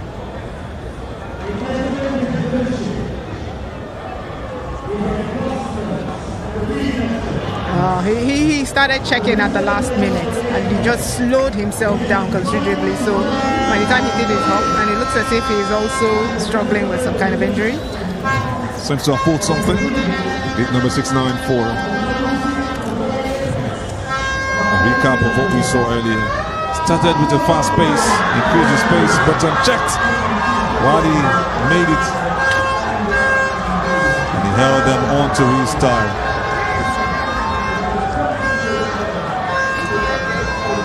Still hopping right there, painfully. It's a painful one for the South African. But this man thrilled the crowd the last time he made a jump, getting to at least 15 meters. Can he do one better, or at least meet up with that?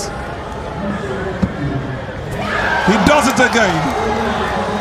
He's almost getting to 16 meters. It's a white flag race. I was contemplating that. That's a nice jump. That's a nice jump. This man on beat number 883 is the man to watch. I asked a question. Should we just give him the gold medal? Remember, we had the Kenyans that even when he missed and he didn't land properly, he still jumped for a lot further. So him and the Kenyan had the guys to watch. This guy even went past it.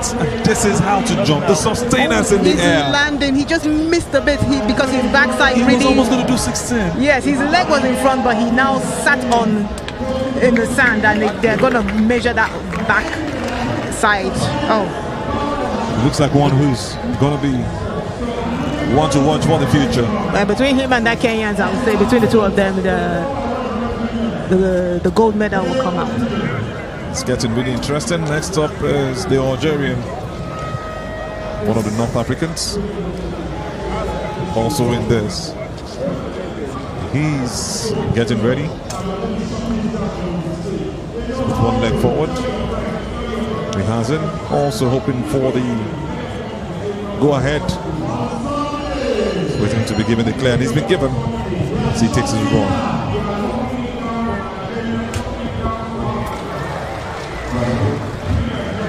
That's a good jump. Waiting to confirm. Yes, it is. Beat over the 14-meter mark. Seki Mazi from Algeria.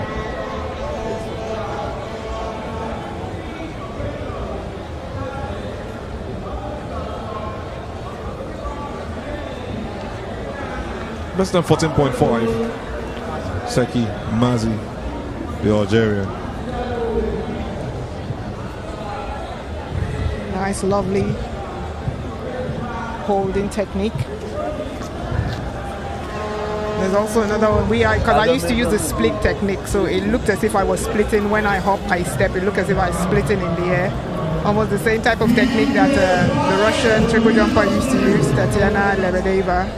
So you have those that really hold, is that you hook your leg, carry up your knee, and hold it like that.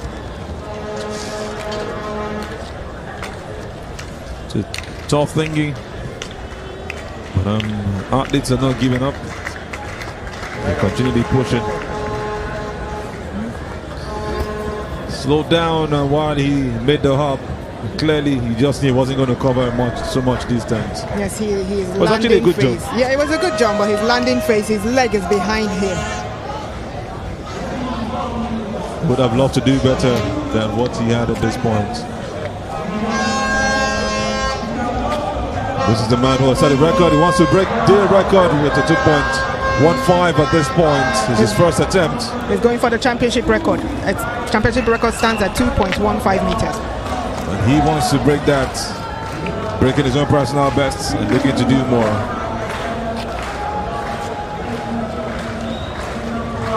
But he brought this down. Well, he actually lifted so high, but I think he didn't work on his elbow, which let him down in that situation. Yes, sometimes it's just a question of if you're doing a height that you haven't done before, sometimes the first jump, you use it to kind of adjust whatever flaws you have, because you're actually doing something you haven't done before. We go back now to triple jump. And the Moroccan has done his best just to beat over 14 meters. To be checked. It's a white flag and it's a good jump.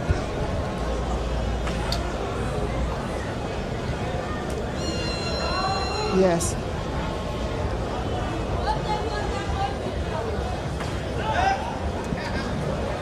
We see he really has a good technique. He just needs more speed, and then that speed will carry you in your hop, step, and then your final phase. But his hop, step, and jump phase, the technique there is really good. Really good, and that's what he wants. Goes on to get it. Next athlete on beat number 904.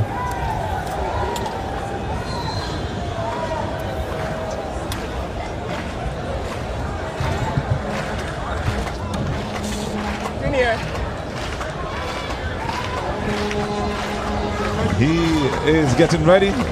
Makes that move right now. Let's see how far he goes with this. Another very good jump. Beat over 14 meters. I think it's less than 14.5.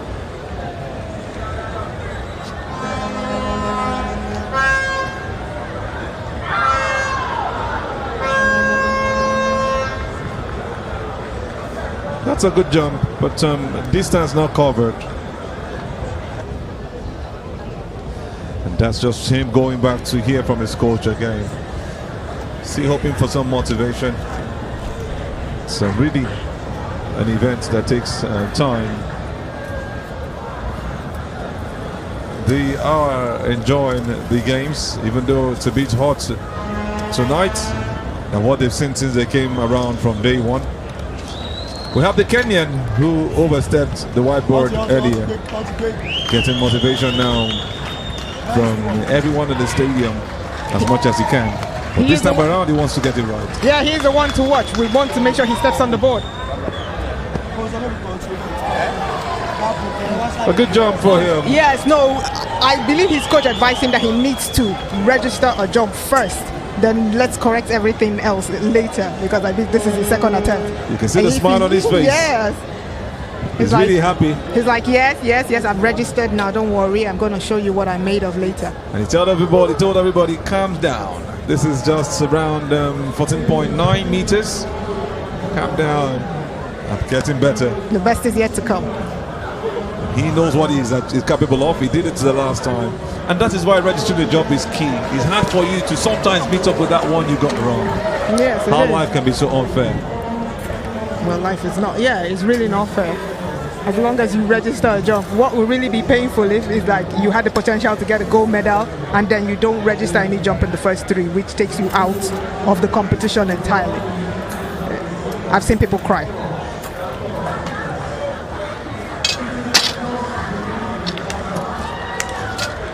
Kenyan still on your screen. Now we switch to high jump, the third attempt for the Nigerian athlete. Clement is his name. This is the man we're talking about. He wants to actually at least equal the championship record of 2.15 meters. Clement Honorable is his name. He wants to get all the honors to his name. And you can see him drawing the crowd and actually getting that confidence that he needs at this point in time. Drawing all the momentum and gathering it all for himself. He's taking his time. You can see the screams from the crowd. They love him. He's been able to do better than his personal best. It's now time for him competing against his own self and wanting to do what the championship record is. I believe that's his third and final attempt, but that was a very good effort there. He had gone past it completely, just had his legs to go past, and he will take some good encouragement from what he's been able to do. It's been lifted. Surely he's won the gold. He just wanted to do a championship record for the high jump, but unfortunately he couldn't. Just a recap of what we saw earlier. Had his body go past completely, had his hands, and he sat on the pole. He sat on the pole. You can see the reactions from the people around. Painful one for him. Yes, and like my director would say, Honorable has honorably bowed out. He is bowed out. Well, he bowed out with a high. Still getting the fans in his direction. To himself. What a great jump of saying. We saw Quickie Praise win bronze at the under-18. And now at the under-20, we're seeing another Nigerian win gold. Clement, Honorable, doing so well for himself. Joyfully walking away. Congratulations to you, Clement. Championship record not done. You still have a lot to do for the future.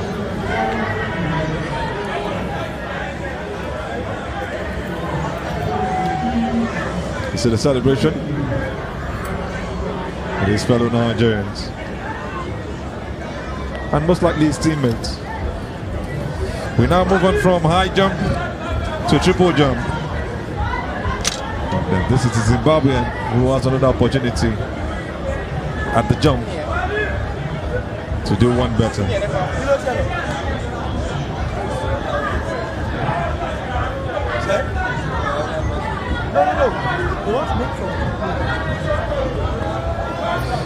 Again, it makes the error.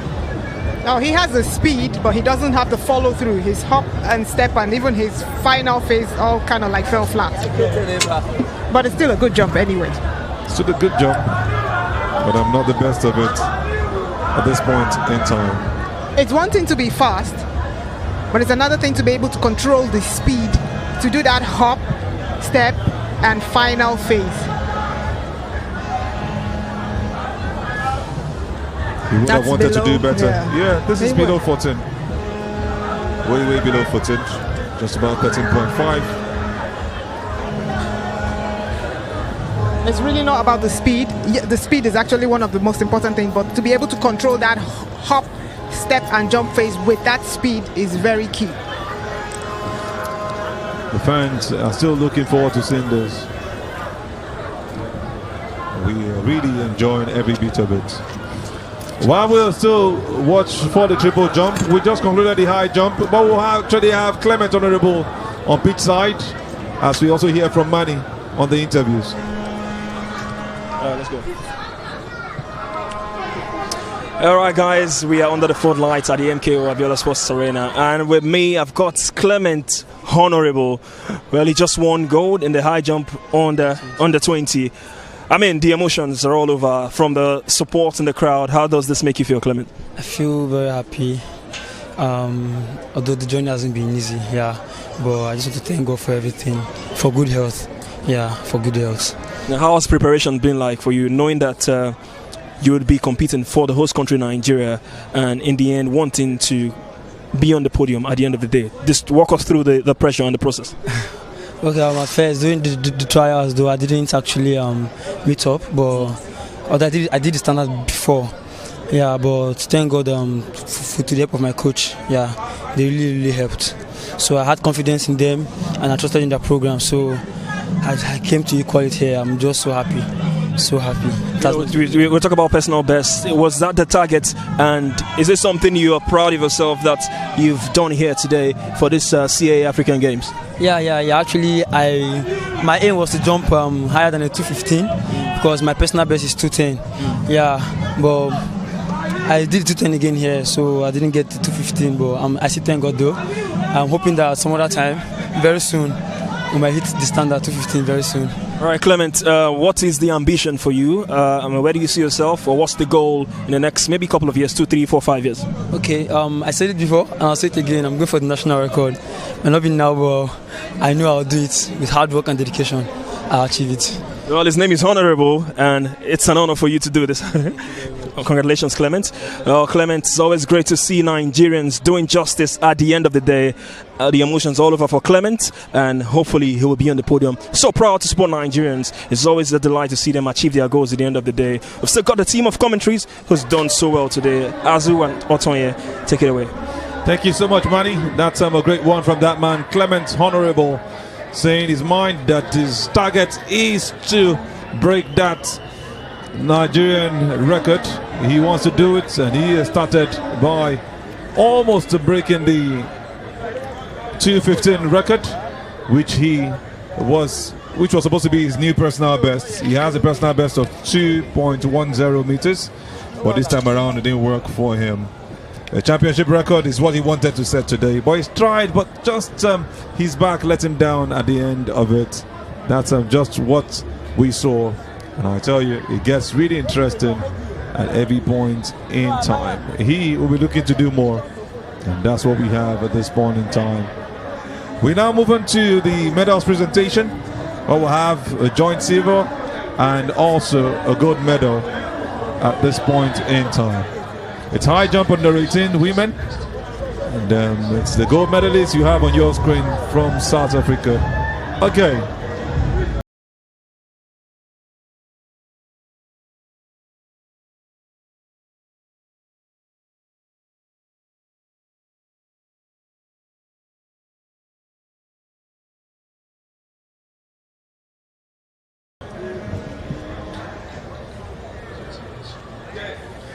So like I mentioned earlier, we have 1 gold and 2 silver presented to the ladies who did this one for their countries. Jordan Spolander is the one, and the anthem for South Africa is on.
She won it with a jump of 1.80 meters. Jordan Spolander of South Africa. What a joy for her. Standing high up there. Joined by the double silver medalists, Ngweba Golembe and Merdan Laila from Cameroon and Egypt respectively. As they pose for the pictures. And if you're asking why the athletes, two athletes have a silver medal and there's no bronze medal in high jump, you can actually, several athletes can actually win the same medal. You have a system where you have 3 jumps. If they have identical fails and identical making of jumps, then you can have the several athletes. For instance, if all of them jump to the top level, the same thing, they can have 3 athletes that have gold and no silver, no bronze. And if you have like the second place where 2 of them do the second highest jump, 2 of them do the same, so you can have 1 gold, 2 silver and no bronze. It's a beautiful thing for that lady, Jordan Spolander. Like I mentioned earlier, Ngweba Golembe Wilfred came second alongside Medan Laila. Both of them doing a jump of 1.60 meters. We also had the Moroccan Boudadou Wissal also doing a jump of 1.60 meters alongside the Algerian Malem Abla Lal also doing a jump of 1.60 meters. But like she mentioned, maybe how much misses they had would have limited them and left the other 2 to get the silver medal. Yes, I'm actually trying to wonder if there's ever been an occasion where we had 3 gold medals, no silver, no bronze. I think I have to go and check. I know we have 2 gold before and 1 silver, but not no 3 bronze. straight golds. But I'm not sure. It's something I have to go and look at. Okay. Once we confirm that, we'll bring that to you. It's just one of the medal presentations, and there is still more to come as far as medal presentations are concerned.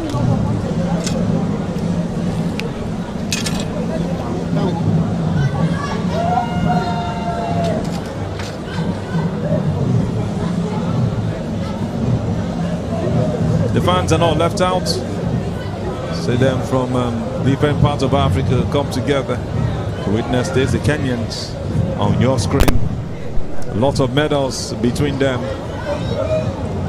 See them also finding out that they're on the big screen, waving to the screen, and waving to the cameras actually. A thing of joy to some of the Kenyans here. What a joy they are having at this point in time.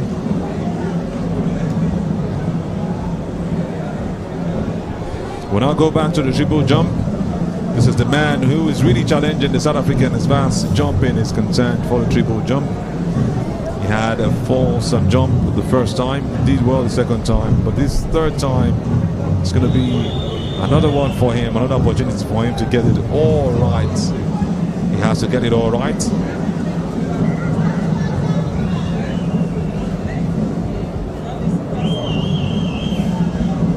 That's the South African I'm talking about. It looks like the one that will be nicking the gold medal.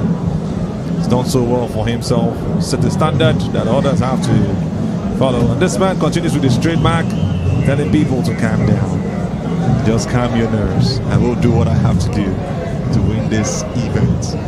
He's so confident in himself, and I like that move. Telling his fellow Kenyans to calm down, looking in that direction. And also using that as some level of motivation, drawn in his direction.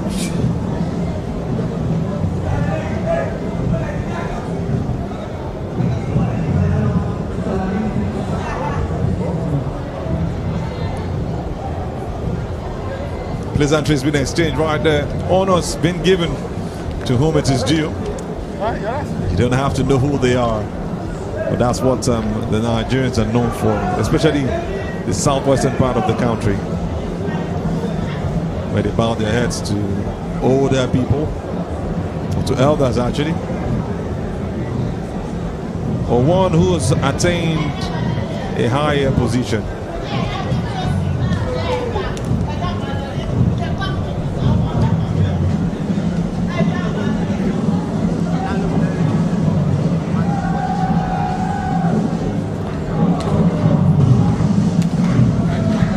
He's seen himself on the big screen, and you can see that laughter from him.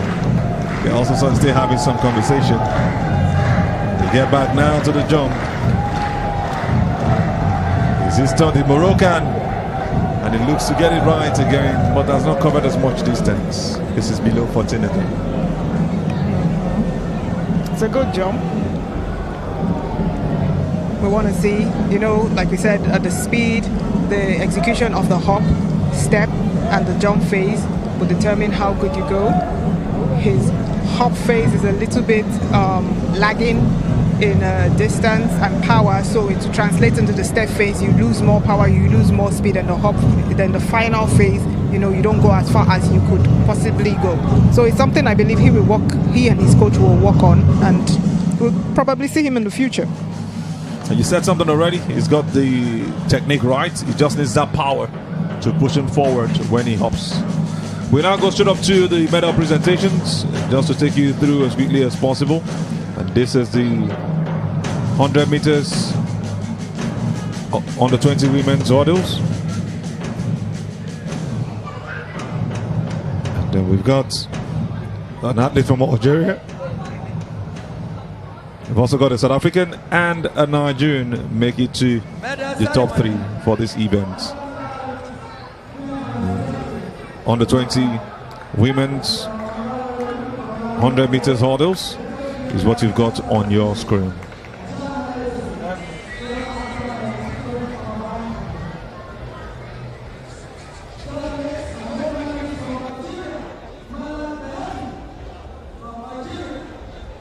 And number 3 is the Algerian athlete Malak Belhadi. She came 3rd in the 100 meters under 20 women's hurdles.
facilitated this championship to be held in Nigeria, in Abeokuta. So we need to give it up to the National Sports Commission, the DG, for this.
Congratulations. Anthem taken again. Respect of the winner of the 100 meters hurdles for the under 20 women, Timi Ramon Boba, doing it for her country. And she is now going to be taking pictures alongside the National Sports Commission DG and the other two Nigerians who have won medals for themselves. So one of the other two athletes who have won medals for themselves, Malak Baladi of Algeria and Nigerian Precious Okogene. Some beautiful smiles from the athletes and also from the DG. A thing of joy. The athletes will now wait for their own pictures. 3 of them ready to move to a higher stage after leaving this event shortly.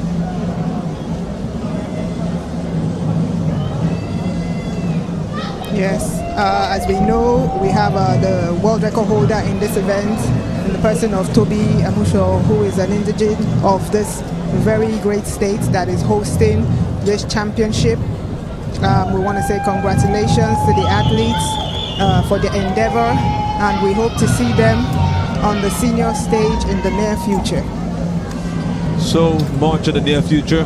You'll be looking to see them on that height that they want to be. This is just the under 20s, and they have more to prove. We come back now to the triple jump, and we have the Zimbabwean athlete on beat number 629 getting ready for his jump as he moves. Completely missed his hop, step and jump phase, and that is the thing. He actually has the speed, but to be able to translate that speed into the hop, step and jump phase is where he's actually having a problem. I think he has pulled something, holds on to his right leg. As you can see, when he gets the whiteboard step right, obviously he felt some pain, couldn't just make that jump. See him limp off the sands. And it's time for the Moroccan to have another opportunity.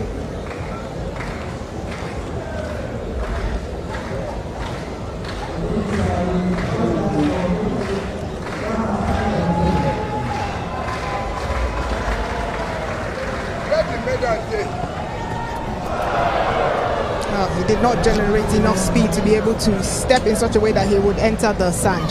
So he's probably getting tired, because the longer you go, when you're getting to your 5th and final attempt, if you're not, if you don't manage your strength well, you probably not have enough strength, and your speed will slow down, and you'll not be able to generate enough force to be able to reach the sand. And I think he had looked at his second hop, feeling that he was so distant and felt there was no need to make that jump. That's a poor one from him. It's a no jump.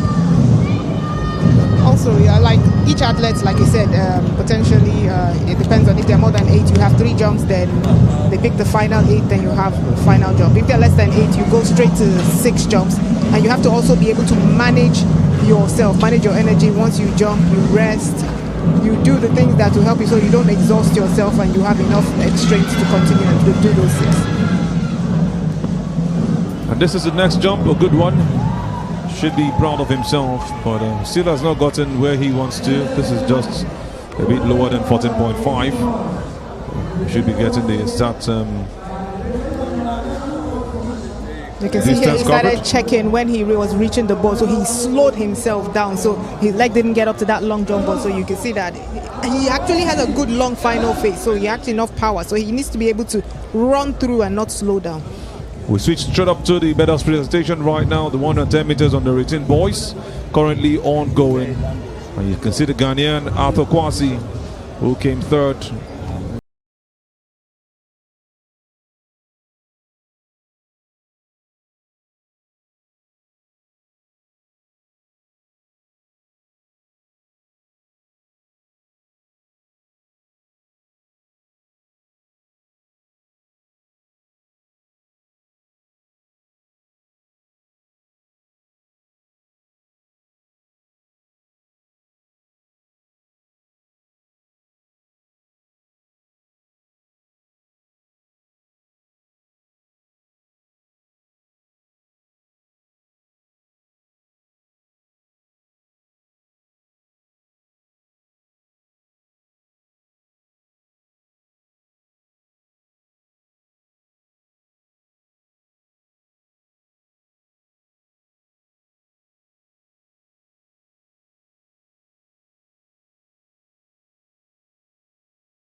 Has been in the past 3 days. It's so hard to say that you can stop them from winning the table. They can. Yes, they can.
South Africa dominating right here in Nigeria, the third combined CAA Africa under 18, under 20 athletics championship.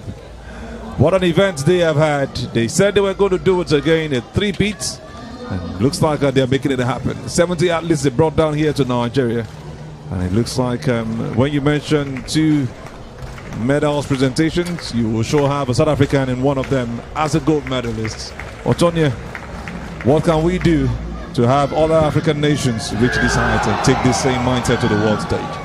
I think we have already started doing it. When you host junior competitions like this, it encourages the young athletes.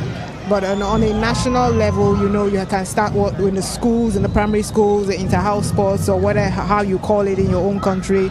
On the inter-house sports, you go to the university, high school level, you go to the university. Ensure that, you know, you train them young so they have that mindset that they can do sports. It doesn't have to be track and field, it can be any sports, but incorporate that into their schooling so that it's something that they put in their mind, and they go on. When they go on, they can choose whatever sport they want to do. And like, we want to become a sporting nation. We have that ability in Africa. We do. What were those things you witnessed that you feel are still not being corrected for young athletes today? And like I said, the school thing, because when I was growing up, we had inter-house sports. So I went through the inter-house sports. I used to do high jump. I went to boarding school. I did it in secondary school. That was how I started going to watch the mobile. They used to take us on excursion to watch the mobile track and field. That's where I saw the Chioma Ajuwans, the Mario Yanli, the Falilats, this thing, and I was like, so I can do this, because I tried several sports. I did tennis. I started with tennis. I did basketball. I did volleyball. So for me, then track and field stuck, and triple jump in particular. Okay, it's all about doing things rightly, and you see where it all starts from, catching them young. As Otonya Iworima has said, that's a multiple medalists, and we're looking forward to another medal presentation. The 4x400 meters mixed events that Nigeria won yesterday. It's going to be up next. But before then, let's look at the Moroccan and his jump this time around. Just a bit less than 14.5 meters, but it's a good jump. It's a good jump, and it's a lot better than his last jump. He put a lot of effort. Like I said, sometimes when you're getting to your final last jump, you tend to, you know, get a new shot of energy and then do something. It's like a final attempt, what we call a suicide. Looks like he's not covering as much distance before making the jump. Maybe he would have gotten to the 15-meter mark, but it doesn't look like it. You can't really give what you don't have. Like I said, he still needs to work on his speed and the power. So, and he has time. He's young. He has time. So he needs to hold in such a way that so you extend the distance cover in the hop step phase. Like, you know, you target the long jump board so you know how far you will reach when you do your final phase. It's a whole lot, but possible, like Otonya has just mentioned. We now go straight up to the next medal presentation, while we see the Kenyans showing their joy on the cameras.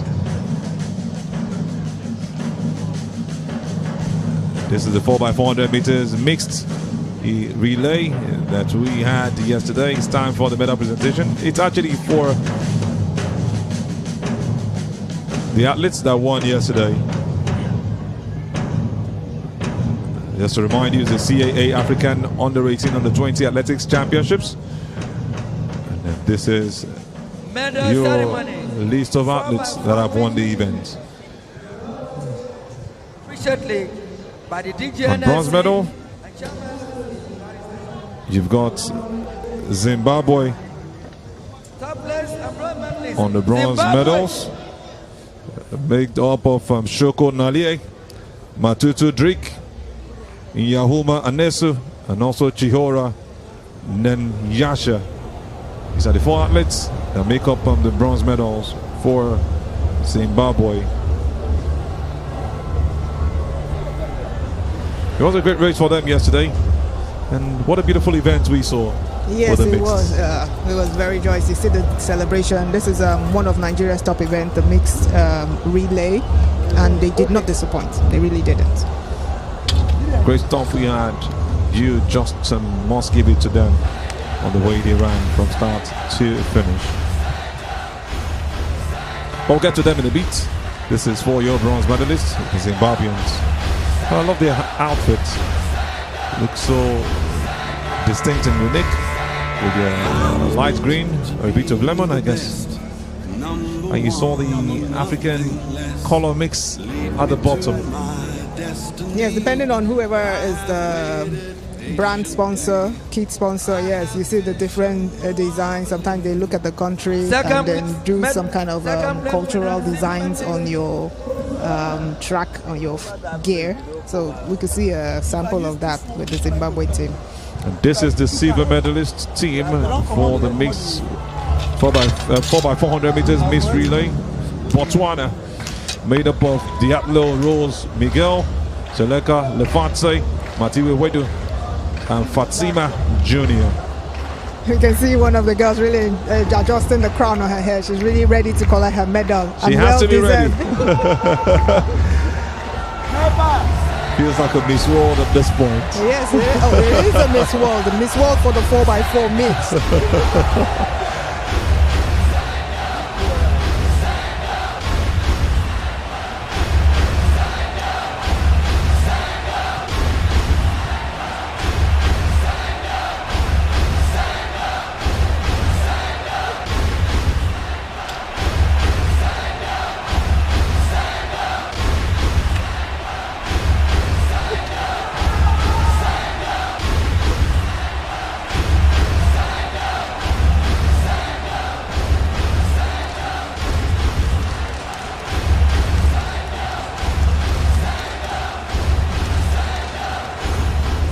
Time to now present the gold medalists. First, gold medalist, an African. For the 4x400 mixed relay final that happened yesterday. Made up of Enaruna Anita, Akado David, Onya Favor Onyinye, and Victor Sampson.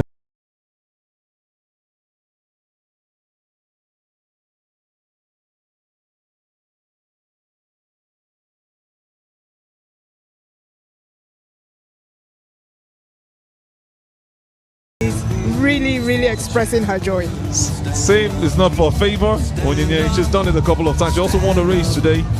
And look at the joy. She always has that smile. One you can easily say Black Beauty. Has a bright future in front of her. Onya Favor Onyinye ran one of the races and really helped Nigeria at some point where they needed her to outpace the others and make the race easier to the final end. Yes, you need to enjoy this moment because when you get off that podium, it's straight back to the drawing board for another new phase of your life. So enjoy it while you can. It's really stand up for the champions. It's been played for them. They are dancing already. But in the beats, it's be time for the national anthem. Thank you. Ladies and gentlemen. We'll now turn to the right of your National screen. Anthem of the Federal Republic of Nigeria. It's time for the national anthem.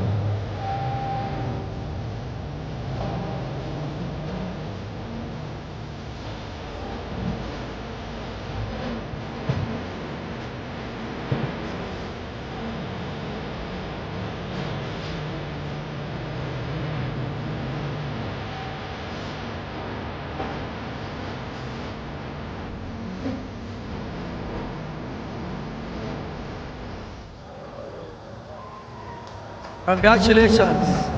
Once again. The smiles are really one you want to see before you go to bed. This is just the best time to have them enjoy their celebrations. You can see how joyful they are. Even the bronze medalists are not left out. The Zimbabweans, the Botswanans also are smiling, and you can see the joy from what they have. It's a memorable moment. Like you said, it's one is in a lifetime. They cannot come back to the under 18 again. No, they can't. Have to move on to the next level. And I think it's particularly special when it's a teamwork effort. Exactly. And you did not drop the baton, because believe me, I've seen the reaction of athletes when they drop the baton. It's not funny. They never forgive themselves. Thank you. So when you actually do that in a team, you actually do it a team and you get that medal, and I say enjoy it. The smile will take it home with us, not just them. And that's what they're doing at this point in time. They'll now line up to get back to where they came from, the dressing room. Today, it's always an It's just all smiles for all of them. These young boys and girls have a lot in front of them. These teenagers surely know that there is more in the future. There is more in the offense. And this is just the start as far as their careers are concerned. Yes, it is. It's just the start for them.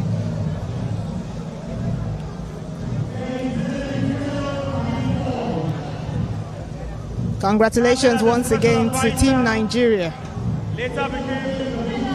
Just to give you the results of the women's under-18 3,000 meters, Kripkori Emmanuel won it for Kenya. Eritrea came second. Rosom Alexander Tsipsai. I've also got Kenya finishing third. Bivot Kevin. That's what you have right there for the 3,000 meters under-18 women.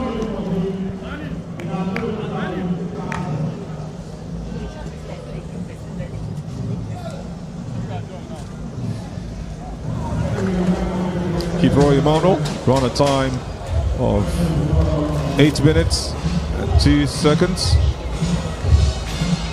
Talk about a right bed in a They've right also movement. had the second, Rusam, finish just a bit of seconds away from her own time. And we have the Kenyans getting ready to step out of the stadium. It's been a great day for them. And while we look at them also step out, we quickly run down to the pitch side and tell you that Emmanuel Sebastian is standing by with the DG of the National Sports Commission, Bukola Olokbade. Mani, take it away. Still under the floodlights at the MKO Abiola Sports Arena, and it has been a wonderful day here so far. For this third day, day 3 if I'm not mistaken, with me I have the chairman of the National Sports Commission, Honorable Bukola Olokbade. Good to see you here, sir. So far, 3 days, how has it been for you, sir? It's been exciting for everyone. Of course, behind the scene, we're putting a lot of things in place. It's been very tough, but very enjoyable, because at the end of the day, it's about motherland. It's about entrenching discipline and honor for our children. It's about empowering the younger ones who have been given the rare talents to be sprinters and quarter milers and long distance runners and throwers, and all of them coming together in Nigeria. So it's been exciting for me too. Yeah, talking about the decision for Nigeria to step in as the host, what prompted that decision, and what benefit do you have in mind as Nigerian hosting a huge event as this? If you remember, when Malam Shehu Diko and myself came on board, one of the first things we said was that we need to start looking at sports from the point of view of production and economic empowerment, and in which case we agreed collectively and even with stakeholders that it was high time we started hosting more international events rather than spending so much dollars sending people abroad for competitions that we can host, which can work in 3 different ways. One, it will empower young people who are on the stands coming in day out to be energized to want to do something productive with their lives. 2, it will empower our athletes who will do these sporting events at home with confidence that, look, this is home, I can excel from here, and you build your capacity from there. And 3, it will engage small-scale businesses and put a lot of money in their pockets. If you go outside now, there are a lot of small-scale traders who have been doing brisk business, and for us, we just felt there was need to continue to do that in order to meet the mandate of President Bola Ahmed Tinubu, GCFR, which was clear: create a sports economy that can put money in the pockets of people, create a sports platform that can empower young Nigerians. Millions of Nigerians are into sports, and doing this sort of thing and bringing this sort of events to Nigeria would only end up energizing the base amongst our young people. I mean, is this part of what you're talking about? 3 Nigerians on the podium: gold, silver and bronze. I mean, such a delight to see, isn't it? This is amazing. You're making me miss this, but and I just presented a medal to the mixed relay. He gave self-joy, And you can imagine how many people are enjoying this at home, seeing that young boys and girls, and our awards are really young, are doing the country very proud by winning these medals. Is exactly what I was talking about. And we announced today, for every gold, 1 million naira. I was about to go there. So I've been seeing reports, so I just want you to confirm to the viewers out there what's the rewards now. Confirming. Every gold is 1 million naira. Silver medal is 750 and bronze medal is 500. Again, like I said, we need to let our young people understand that sport is business, and you can become your breadwinner of your family if you are focused, if you are driven, and you are determined to succeed. Thank you very much for your time, sir. The national anthem of the Nigerian athletes, and over to the team of commentators.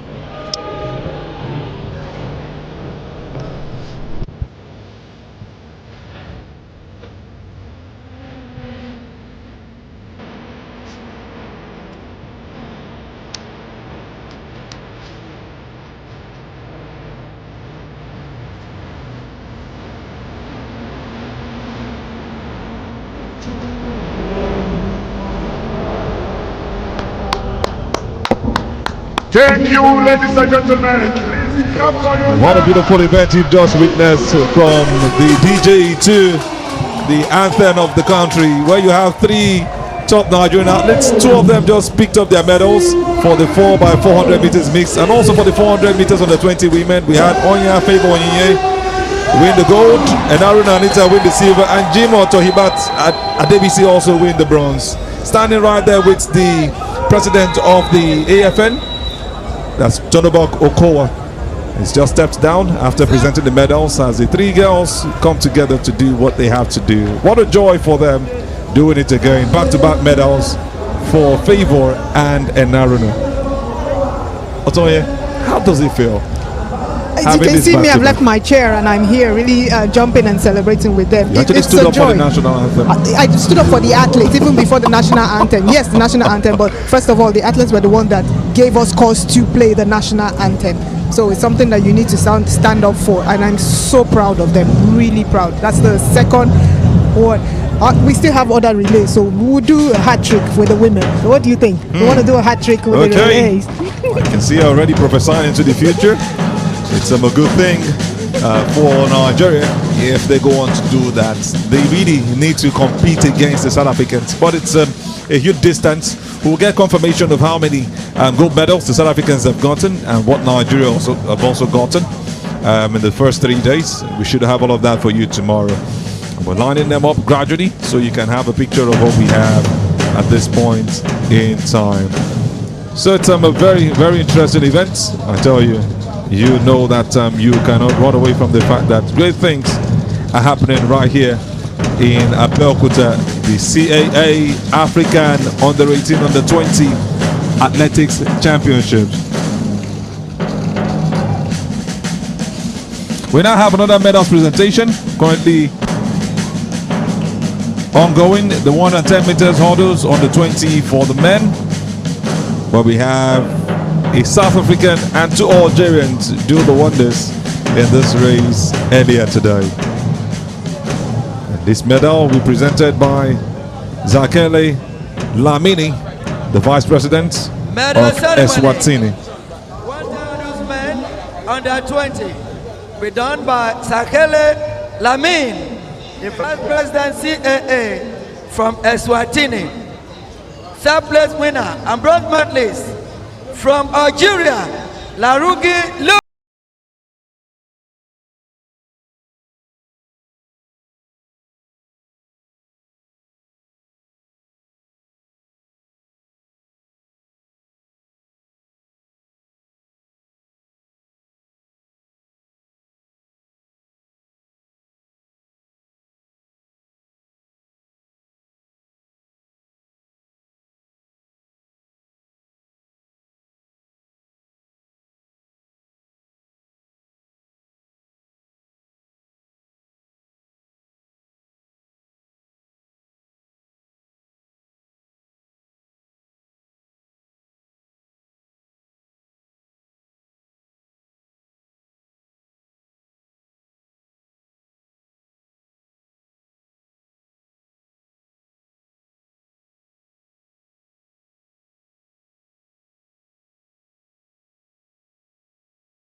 Ready also to pick up his gold medal. So he gets that handshake from Make some Lamini. noise, South Africa! Lamini. He also gets his bouquet. And it's just all smiles from the young boy. Actually, the young man who is ready to launch out to the biggest of stages. Before we go into more conversation, they will turn to the right, and it will be time for the South African national anthem.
Some noise for South Africa! Another noise being made for South Africa right here at the MKO Abiola Sports Arena. The CAA Africa Under-18 Under-20 Athletics Championship, the third combined edition, dominated again by South Africa. They are looking to do it three-peats. But by the way, that's Zekele Lamini posing for the pictures with the other guys who have done it for their national teams. Algeria on second and third position, with the South African coming out tops to win the gold medal. What an event we've had so far today. You see that they put the work in. Just to remind you, it's the 110 meters hurdles for the under 20 men that you've just witnessed right now. I tell you, it's been a fulfilled day for many of these athletes. Some of them are just going to go back home and say there is more to be done, and we can get better at everything we have done. South African looking so happy and so emotional. Naheem Jack as he walks back into the dressing room. We just enjoy every bit of it, and we just love what athletics brings to us. The game of track and field has been interesting from start to this point. 400 meters under 18 women's final is what you have on your screen. Quickly, the results: Wajuku Choma Jennifer finished first, Madia Kodumi Hafsin Bisola finished second, and we had a Zimbabwean in Biset Banchalan Bakers finished third. For Jennifer, she won that race. And we also have the 1,500 meters under 20 Decathlon men result. We had Algeria's Getaz Walid Fares and Toati Walid also finished second, both Algerians. For the 3,000 meters steeplechase under 20 women final results, Langat and Natasha from Kenya finished first, Konske Mercy finished second, and another Kenyan, we had to do the clean sweep rather, finished third. Chepke Moy was that lady. For the 400 meters under 20 men's final results, it was Oratile Justice of Botswana that finished first, Asuko finished second, and Victor Sampson of Nigeria also finished third, with two Nigerians on the top three. 110 meters hurdles on the 18 men's final results, we had Fenyo Mien of South Africa finished first, Algeria came second with Beyekza Mohamed, and Ghana's Arthur Kwasi coming third for that one.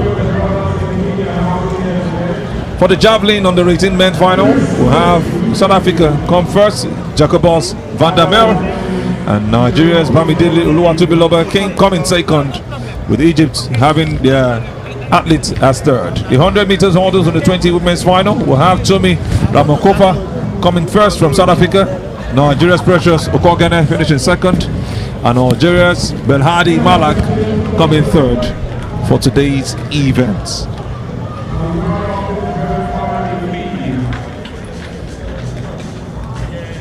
View from the fans who are still very much right here, wanting to see the event till the end, as we get closer to rounding up for today. Just as I mentioned earlier, the Rainbow Nation, South Africa, have really dominated the event, looking to do it 3 peats, and they've come down to Nigeria to put it in their faces. But you must give kudos to the National Sports Commission and the AFN for a great job of hosting the rest of Africa. Most importantly to the CAA for trusting in Nigeria and this Abeokuta to host these events.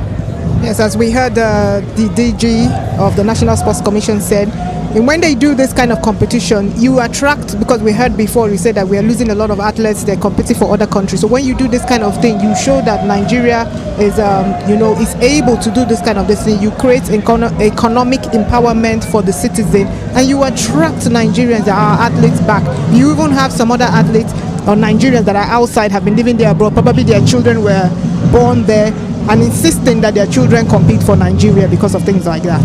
So kudos, well done to Bukola Olokpade for the work they are putting in, and we say more grease to your elbow.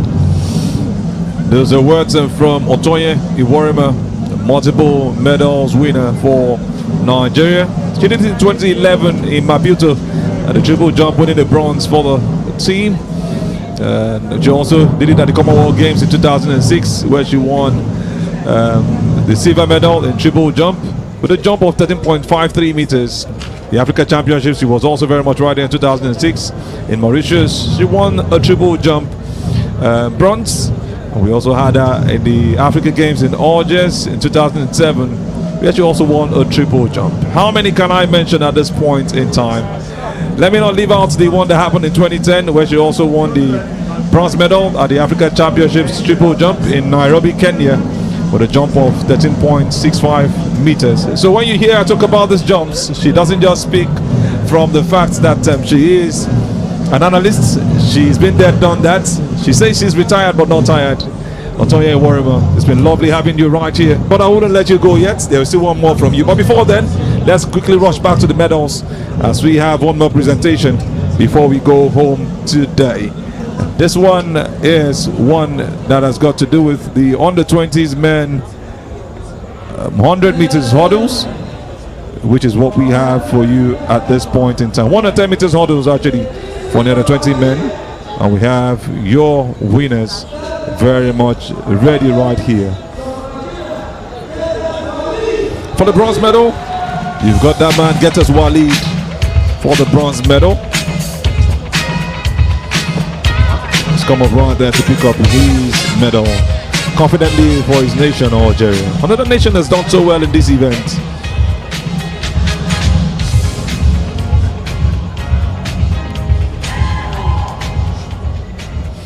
Then we now have your silver medal winner for this event. Second place, a silver medalist, Gifri Mochin, Algeria. This is Gwafi Mochin of Algeria, winning the silver medal. And this is for the Decathlon event, the men's under 20.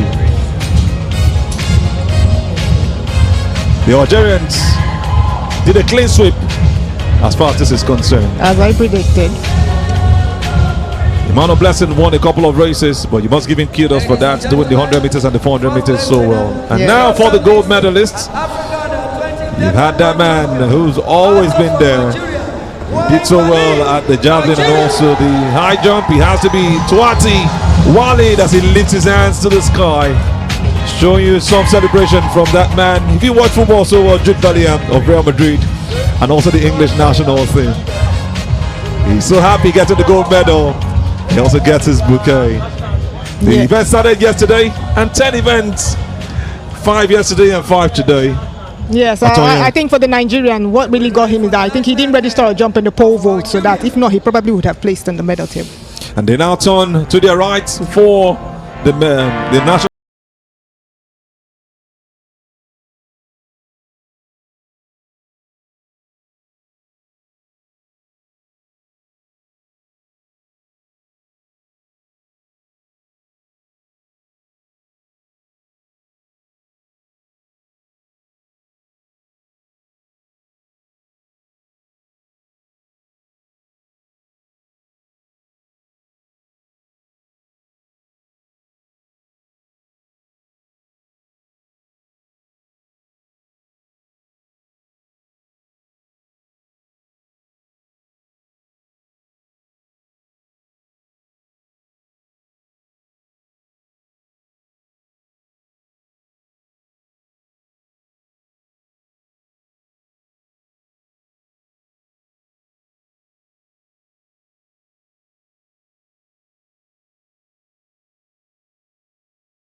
National anthem.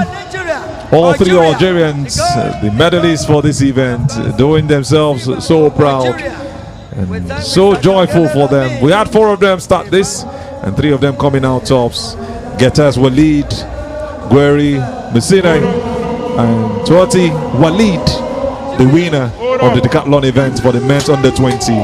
This is some good stuff for the Algerian national team. A clean sweep for them in the Decathlon event. Yes, it's no easy feat. Remember, the Decathlon is 10 events in one that runs over 2 days, 5 events in one day, and another 5 in day 2. So to have a country have a clean sweep in an event like this is no easy feat. So congratulations to the Algerians. Congratulations, congratulations, congratulations to the Algerians. And I tell you, it is really, really a great feat for them coming here and given the open space to perform and do their thing. This man will be going back to their country happy, joyful, and looking forward to a great future for them. The CAA African under 18 under 20 Athletics Championship is having day 3 come to a close in a bit, and I tell you, it's really been beautiful. We must say thank you to our media partners who have beamed this live from start in day 1 till this point, where we have day 4 and 5 to go. OGTV, we say thank you. AIT, we say thank you. Super Sports 208, we say thank you. Startimes, we say thank you. SABC Sports and also TBC, we say thank you. Not forgetting Team 33 production on YouTube, streaming this live. We say thank you. My name remains Azubuike Onicha, and I will always be here for you. Otoye, your final words for today, and what do you look forward to seeing tomorrow? I would like to say well done and congratulations to all the athletes, for those that competed today, and well done for those that collected medals. For those of you watching at home, stay tuned tomorrow. Like Zubike has given you all the stations that you can watch it, and I would say stay tuned, tune in, and for the athletes, come with your best and leave the rest to God. So you're going spiritual and religious at this point. I wouldn't leave without thanking the man who sold his birthright to me, Emmanuel Sebastian, very much right here. He's been on pitch side all day. Emmanuel, great to have you by my side once again. I must say I miss you, but we have to do the job. Well, it's been wonderful. Day 1 magnificent, day 2 spectacular, day 3 I mean it's brought all the excitement. The atmosphere was fantastic from the very end.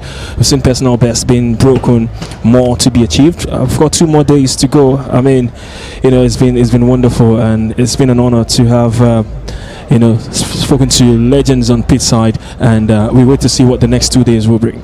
Surely the next 2 days will be fun. Long jump, under 20s, under 18s, 10,000 meters. But at this point in time, as we keep on the chart, saying bye bye to you, and God bless you. I'll see you tomorrow, day 4.